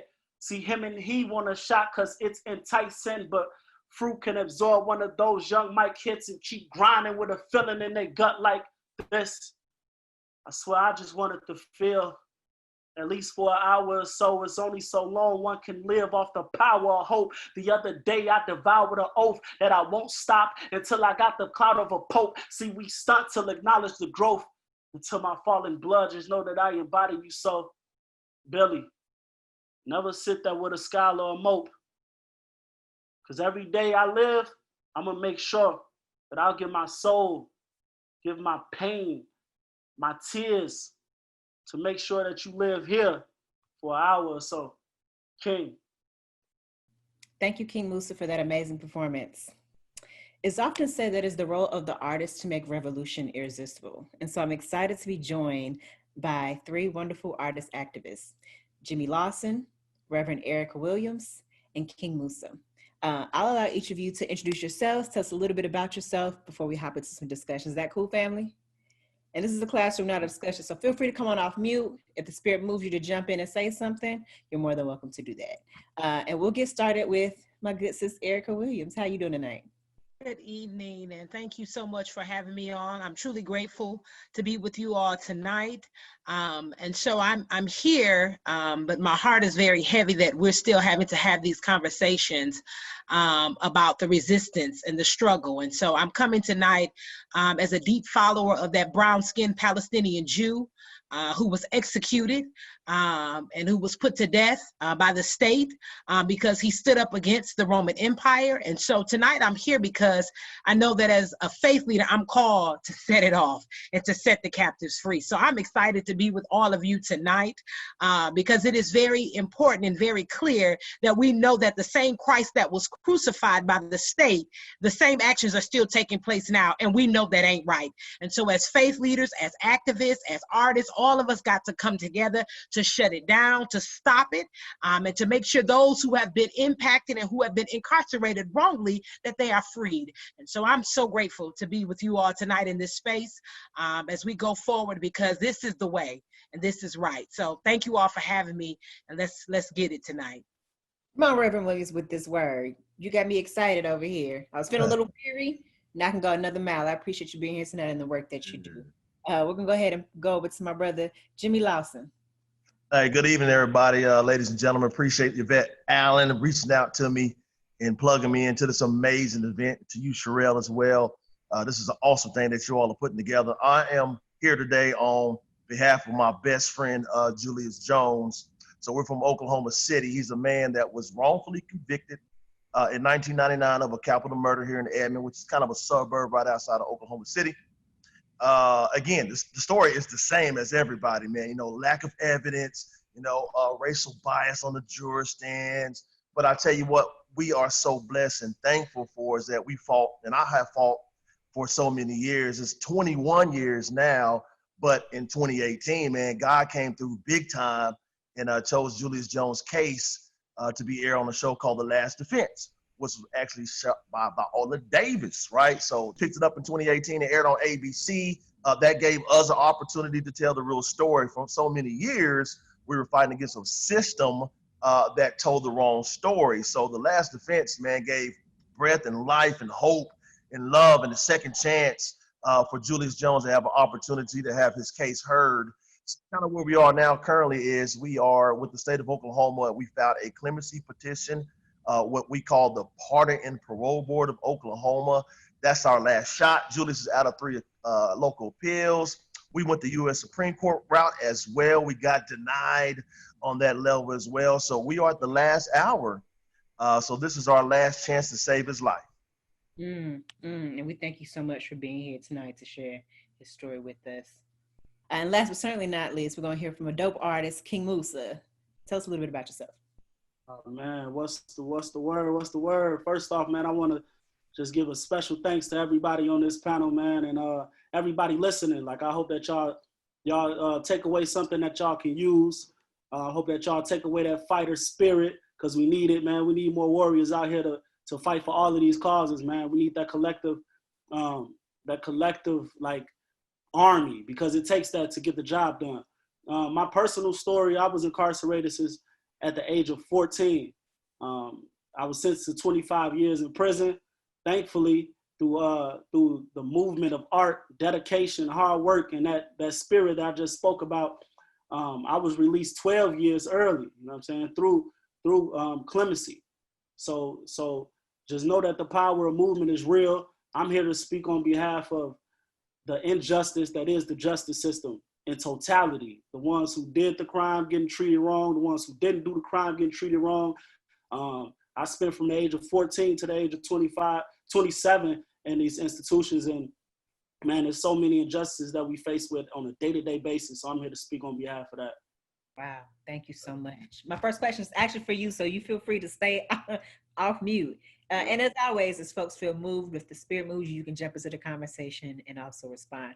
But curious as to what you see as the artist's role specifically in creating social change, right? We know everybody has a role to play. Lots of folks are taking to the streets the last couple of months. Lots of folks who are pushing back on not only death penalty as an apparatus that needs to be abolished, but we're talking about police misconduct. We're talking about even doing it with the whole system. So what's the artist's role in creating social change and kind of creating that vision of a different world? Well, personally, I believe every artist, regardless of your medium, you have a duty to reflect the times, right? I think Nina Simone said something about you have the duty as an artist to reflect what's going on around you. I feel like rather you paint, rather you do spoken word, rather you do sculpting, whatever the case may be. Like, if you're an artist, I feel like you got to reflect what's going on, because every moment in time needs a theme song, right? Even for these warriors that I speak about all the time, we need theme songs. We need to be able to compartmentalize what we're going through. So an artist can have an overview of what's going on. He's able to draw it out, right? And then I can better see this problem. So we can better solve this problem, come up with solutions. And man, so art is important. It always has been. I mean, we can look back ancient Egypt to now, to the subways of, you know what I'm saying, in New York, like when they get sprayed with graffiti. Like, art is a connection to the soul, you know? So I think that it's very important that every artist finds it within himself or herself to make sure that they reflect the times. Like, it's got to. Absolutely. Amen. Yeah. I love that, right? Because, you know, artist sees the world that's possible beyond what's now and goes about being the architects of that world. Exactly. Appreciate the work that you're doing being tonight. Good Reverend Sister Erica. You know, you talked a lot about faith and how that moves you in being a part of this work. And I want to pull you into the conversation, talk a little bit more about that. How do you connect faith, not only to the abolition around the death penalty, but this broader moment right now, right? We have folks who are saying, we need to abolish the death penalty, sure, but there's also more work to be done, right? Our people are also dying in the streets. There's all these other issues that are important to us. So can you share a little bit about that and how faith informs how you show up in this work? Yeah, and so it's very clear, like when you, and going back to what I said when I first came, you know, onto this discussion about that brown-skinned Palestinian Jew, like his inaugural message was, the Spirit of the Lord is upon me, for he has anointed me to preach good news to the poor, to the house of Bethany. And what we don't talk about in this country is there are 140 million poor or low-income folks in this nation.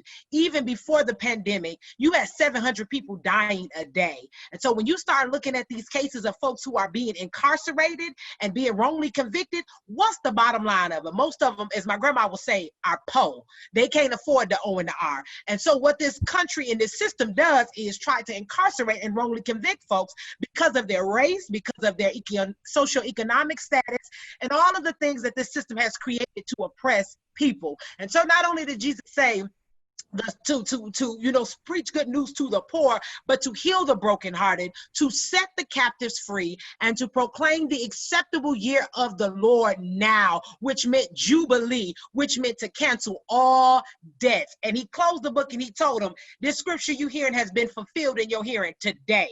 Basically, he told them it's on. And so basically what Jesus gave us, and not just from the Christian faith, but when you look at all faith traditions, the bottom line and the common denominator is justice. It was called to liberate people from the oppressive systems that they were in. So you can't call yourself a person of faith in this day and hour if you ain't doing the work of justice. I tell people in my church all the time, if you ain't talking about justice, don't you talk about Jesus, because Jesus was the chief revolutionary. He was the chief liberator. And so if we can't do the work of justice in our faith traditions, we might as well go and close up them doors and go and close up everything you talking about, because it ain't that. This work of justice is a faith fight, and we have to understand that the faith traditions that we have been left have been giving us the blueprint for many years to do the work of liberation. And so it ain't even a question. If you ain't doing justice, you ain't doing Christianity, you ain't doing Judaism, you ain't doing Hinduism, you ain't doing Sikh, you ain't doing none of them, because justice means actually being a person of faith. Ooh, come on, I appreciate that, Sister Erica, because you hear Christians talk about, or some conservative Christians who might not be with us, talk about using the Bible to justify the death penalty, right? They say an eye for an eye is justice, right? And so just really appreciate you grounding us into some biblical context and talking about the OG organizer, Jesus, and the work that he did and believed in. So Brother Jimmy, I see you over here looking like you're finna go to church over there. Run off. So I'm gonna bring you into the conversation. Erica talked a bit about, the role of poverty, right? And how a lot of times the folks who are being held hostage on the inside, particularly on death row, as evidence shows, sometimes can't even afford an adequate defense, right? We've been listening to stories all night long from folks who either been on death row or have loved ones on death row. And they said, look, we had ineffective counsel. People who weren't getting paid enough, weren't sleeping, had a caseload that was too large. And I'm curious, you talked about your friend's case and the pieces of that resonate with you, that seem familiar, right? They talked about inadequate evidence. Again, they talked about poverty and not being able to afford effective counsel, or being targeted because they were Black and poor. So can you share a little bit more about the connections you see between the work that you're doing and the fight that you're fighting right now, and some of the stuff? Yeah, sure, man. Erica, you was preaching to me, girl. I love it. I love everything you was talking. It's resonating because you hit it on the head, because at the end of the day, we all are seeking justice. And one of the missing pieces, I got this movement here in Oklahoma City that I call Be the Change. And what that really means is putting people that look like you and I in these leadership positions, right? When it comes to prosecutors, DAs, attorney generals, U.S. Supreme Court, Court of Criminal Appeals, and just a representation, because more times than not, the average African-American can't afford an attorney. And if they can, right, they don't know the system. And because they don't know the system is always going to win against you when you don't know.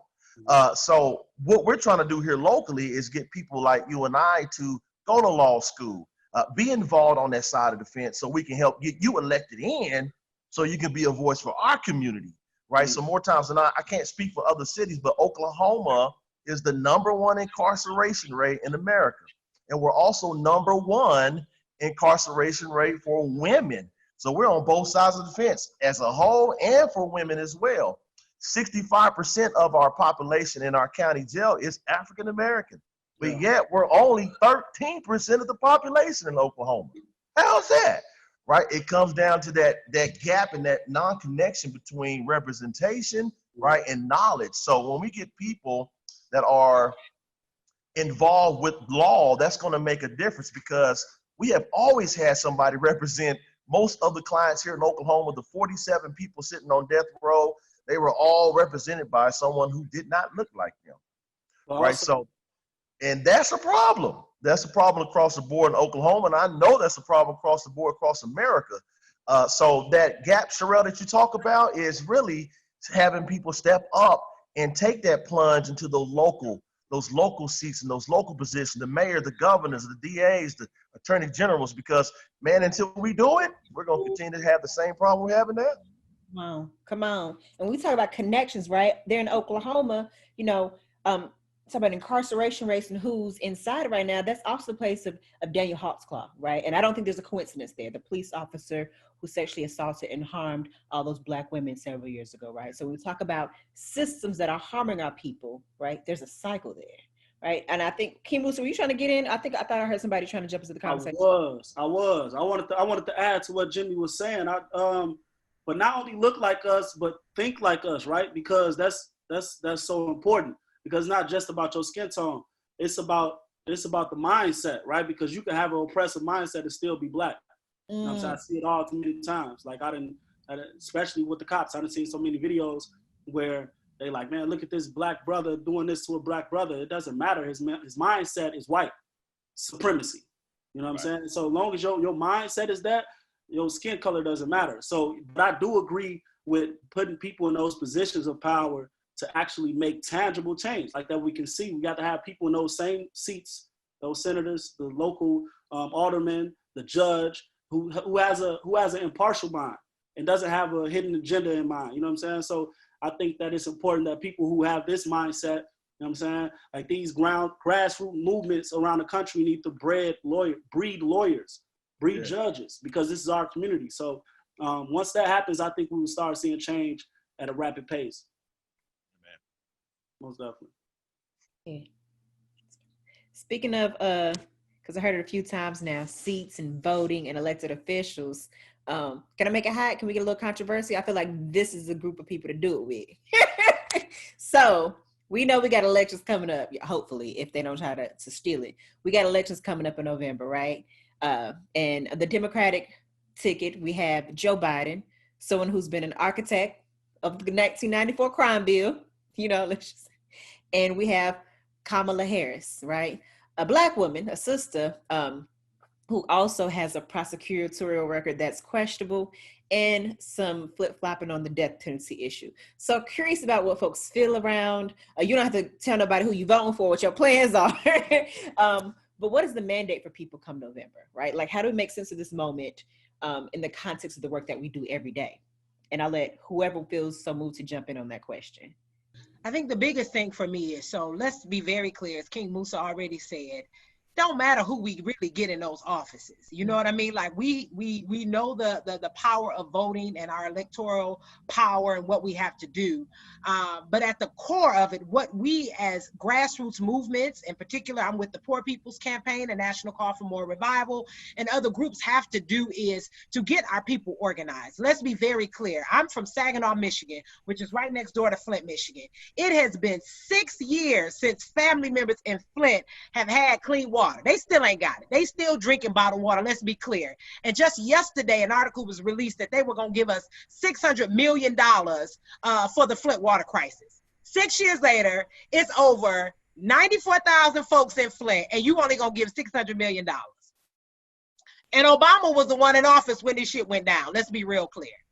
And so at the end of the day, we know what these politicians gonna do, how they gonna show up, and we know even with Biden and Harris, and y'all better know I'm pro-Black. I'm historically Black. I'm HBCU Black, and I love being Black. Wouldn't want to be nothing else, and I'm all for Black women. Honey, with my queer Black self, I love it. But at the end of the day, I still know, as you said it, Brother King Moosa, all skin folk ain't kinfolk. And so let's not be fooled. Let us make sure we get with our people and we get organized and put power to the pavement. We got to get our folks understanding, no matter who we get in there, we got to be organized. As Brother Willie O.G. Baptist say, you get what you organize to take. So we got to make sure we get folks to understand what's going on, get them the political education they need, and make sure whoever we do end up getting in there, we hold their ass to the fire. I don't care if you Black, white, brown, dot, whatever you are, we hold you to the fire. Because at the end of the day, we know all power belongs to the people, and only change gonna come when we are united together.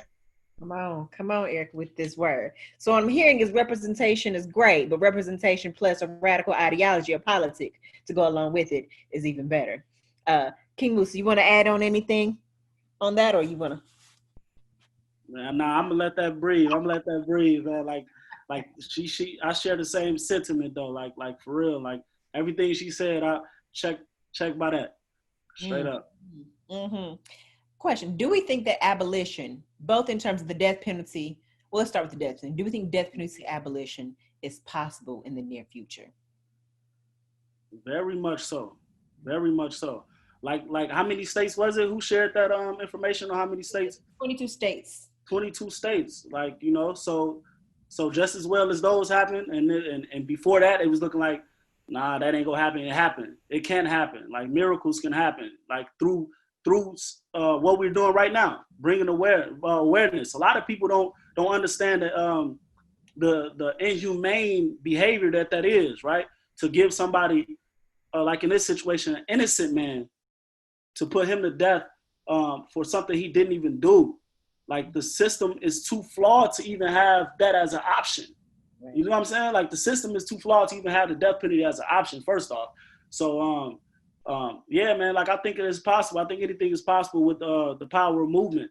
And I think that we are nearing that end to death penalty. Like it's coming, you know. I'm gonna keep doing my due diligence and to make it happen. I think that we can make it happen. We will make it happen. Definitely. I'm gonna claim that. Thank you. Yeah. And I agree with you, bro, because at the end of the day, it's all about us being in our own particular areas, using our giftings. That's why I tell folks all the time, use what you got. Everybody has a gift to this movement. I think you said it, King Moosa, or I don't know if it was Brother Jimmy, just talking about like using your gifts and talents, or no, I think it was you, King. Don't lose your spirit to this fight. Like all of us are needed. I tell the elders in my church, baby, if you can make a mean pound cake, make that pound cake for the saints that's going to be on the front lines, because we need something to eat. You know, like whatever it is that you have, give your energy, because this fight takes all of us. But I say all that to say, me as a reverend, I know what my role is. I'm tired of the shits and giggles with church. I'm so, grateful now that a lot of these churches gonna have to close after this pandemic, because they should have never been open in the first place. Let's be real clear, because they weren't doing the actual work of faith. And so anyways, now we're seeing a new world being born. Like people keep saying, go back to normal. There was no normal. You know what I mean? So we have a opportunity now to build a new world. So it's gonna take the artists speaking truth to power, speaking it in their music. It's going to take the revolutionary reverence to do it, because I'm calling all clergy at this moment. Stop being, are you going to be a chaplain of the empire or a prophet of God? Which one are you going to be? This is the time for you to make up in your mind what you're going to do. And so at the end of the day, we all got to decide what side are we going to be on, and really be forward about that and use our power to change these systems, because they're crumbling. Babylon is falling. If you know anything about the scriptures, Babylon always fall. And so I see Babylon in the terms of the U.S. falling. And so all of us better get ye ready to do our part so we can instill a new world when it falls. Come on with this word. Come on with this word. I have one more, maybe two more questions before I let y'all go for the evening. And I think, again, this is the perfect space to ask it in. So I'm very clear with folks all the time and pretty upfront that I'm an abolitionist. I don't believe in reforming the system. I don't know, all of our folks ain't there yet. I'm just curious as to y'all's opinions. Do you think there's any tinkering that can be done, or does it need to just be torn down? Me personally, this is a conversation that's funny, like it's always being had in the circle that I'm in when it comes to the movement. The majority of the movement is just pure burn the prison down, right? I experienced prison. So a lot of times with these movements, and not to the fault of nobody, but a lot of times with the movements, everybody be like, let's just burn the prison down. Let's burn the prison down. But for the prisoner that's right now doing the time that needs reform, right? For his stay to be better, for him to get a fair day in court so he can go home, burning the prison down is the end goal.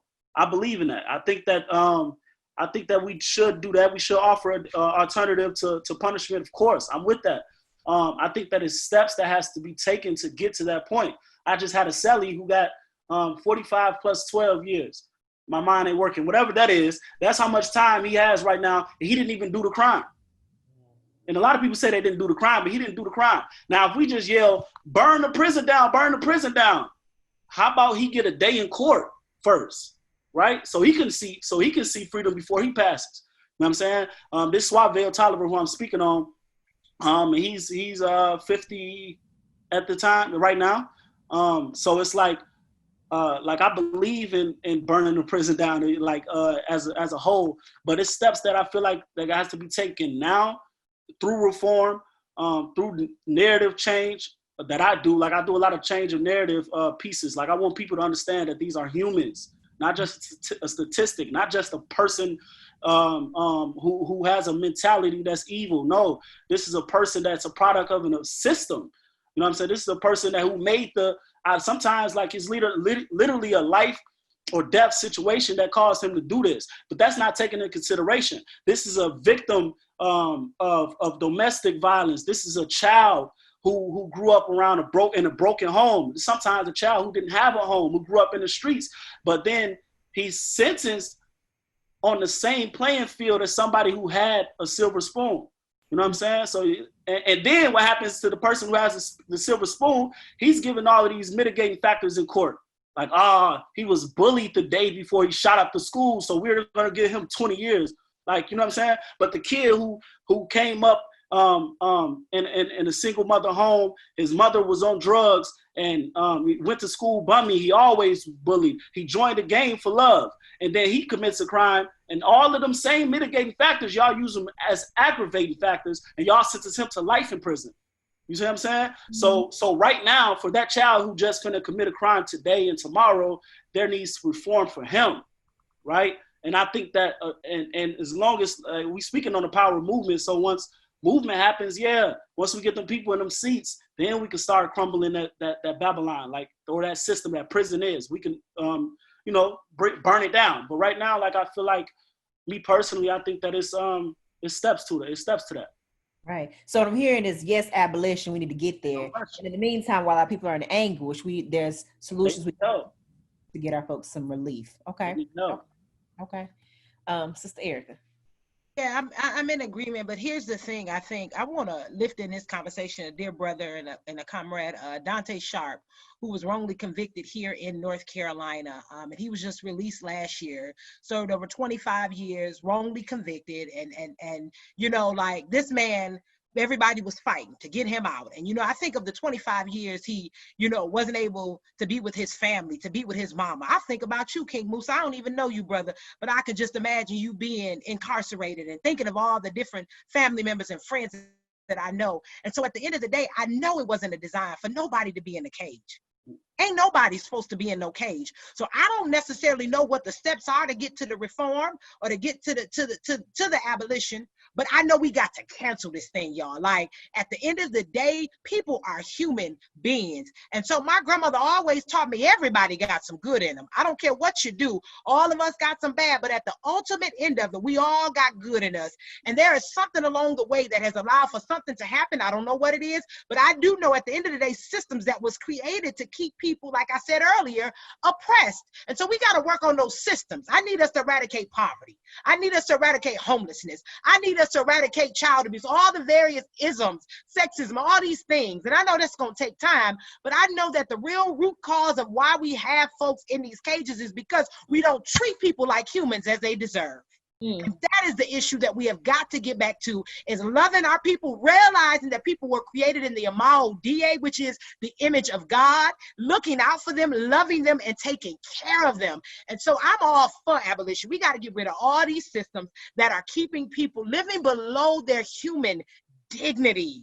So I am, a novice to some degree in this lane, but I do know one thing. I may not have a PhD in the academy sense, but I got one in common sense. And I know at the end of the day that nobody in this land, U.S. or any other country, should be in any cage. We should be able to have alternatives to be able to take care of our people and to make sure they're okay and allow for them to be able to be in society and to live their lives. So I'm for abolition all day, because shouldn't none of this be happening? None of it. And I hear so many parallels and connections between what you both share.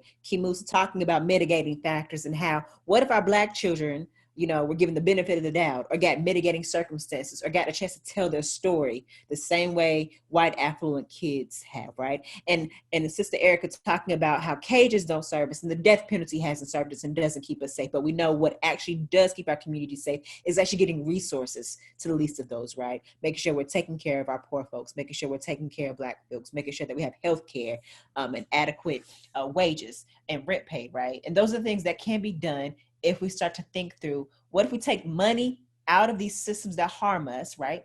Out of these police budgets and out of the death penalty, because again, it's a costly system, and into things that we know keep our folks safe, things that resource our communities, right? So I appreciate so much what you both shared. I'll let you get a final word in, a call to action for our people, somewhere to go to check out your work, whatever you want to say to folks tonight. I'm gonna let the brother go first tonight. Come on, my dear brother, King Moosa. Yeah, man, that's love. Man, like I say, man, we need more soldiers. The job ain't done. We got a lot of beautiful people on this panel that's doing great work. Y'all heard many stories, but we need more. We need more. So if you're listening and you feel like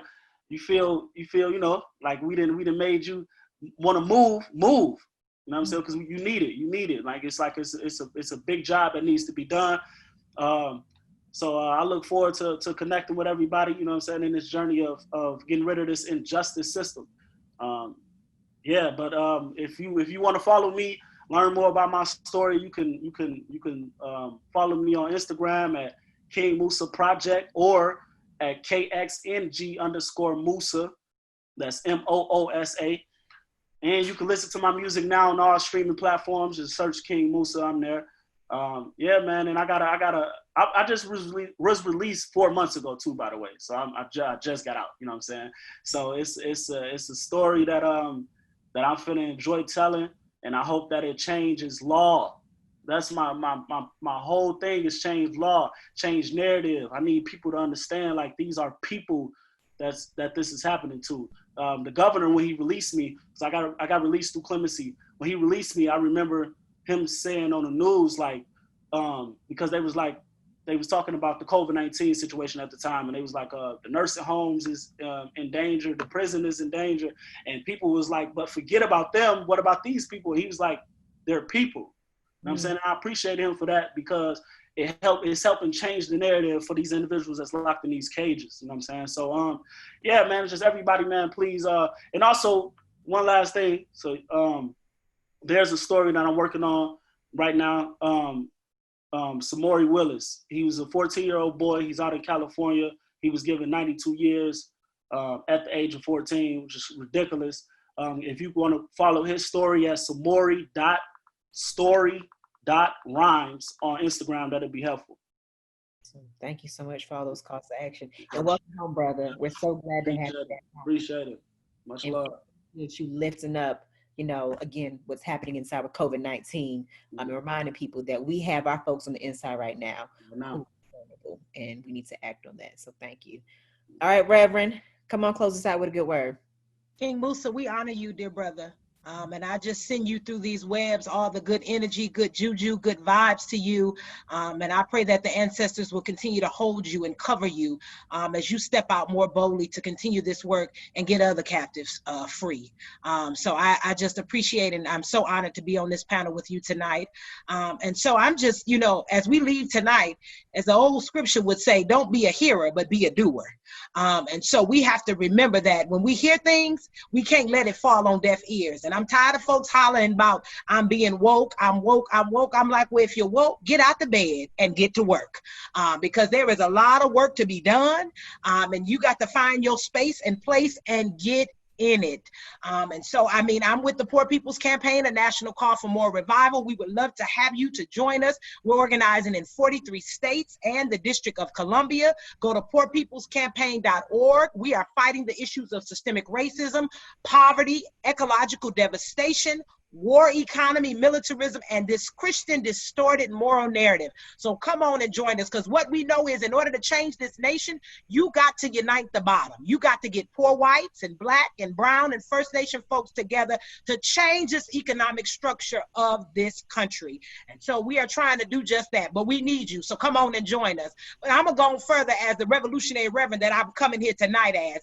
And I need you to understand, if you are hollering about being a follower of Jesus Christ, I said it earlier, don't you say nothing about Jesus if you don't say nothing about justice. We need you in this fight against crime, the death penalty, and against folks being incarcerated, because we do know the Christian that we follow, Jesus Christ, I said it earlier, was executed by the state. So don't you forget that. Don't you worship him on Sunday and then forget about him on Monday, and forget about all those who have been locked up in, wrongly. So we have got to get in this fight, join these organizations, get with the People's Forum, get with King Moosa, get with all these folks on the ground, and go to work. Find a place and get in it, because I want you to know, if you don't do it right now, what makes you think God will have need of you later? And I say that boldly, because if we're not using our lives to do something to help somebody else, our lives, I would say, are mostly in vain, because we've been sent here to help each other, to walk together and to live together. So I'm thankful for tonight's panel, and I'm so grateful, King Moosa. I'm going to connect with you after the fact, because I want to be able to support you, my friend, because we didn't get connected tonight for no reason. We're called to stand together and to fight together. Come on. Well, I don't know about y'all, but I am feeling empowered.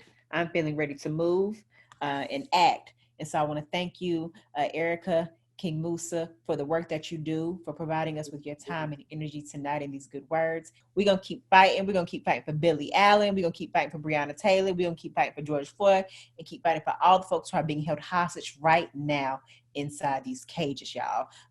You heard some calls to action. Follow King Moosa. Check him out. Check out Erica Williams over at the Poor People's Campaign, and we appreciate y'all for joining us tonight. Whew, y'all, this has been a powerful event, and I'm so grateful and honored for the artists, the activists, and the families who joined us tonight. Folks have been in the streets protesting this year, from Ahmaud Arbery, Breonna Taylor, and George Floyd, righteously exclaiming that Black Lives Matter, and coupled with a popularized demand to defund the police. Because we know with those resources, we can give our communities the care and support we are so worthy of. And if our folks have arrived there, at the place where we are questioning the utility of the police, certainly we are more than ready to question the place the death penalty has in our society. So here's the opportunity and call to action. For abolitionists, reformists, and folks in between who ain't quite there yet, you can help save a life right now. Go to www.freebillyallen.com. Call your senators and find your political home. What do I mean by that? A political home is a place that is doing the work you feel called to do. We all have a role to play. And if you need some support to do it, or want to get more deeply engaged, please reach out to us. We're organizers, and we want you involved, and we want to support you in doing that. We need you in this fight. For Billy and Lewis and Yusuf and all our folks being held captive right now on the inside. For the folks being currently held on America's death rows, and to those we've lost to state violence in the street. This is all one fight, and you have a role to play. For our dear brother and friend, Billie Allen, we love you. We can't wait to welcome you home. I just want to thank everybody who participated and get the word out, and let everybody know that Billie is an innocent person in the judicial system. Thank you, everybody, for helping Bill out. So thanks again.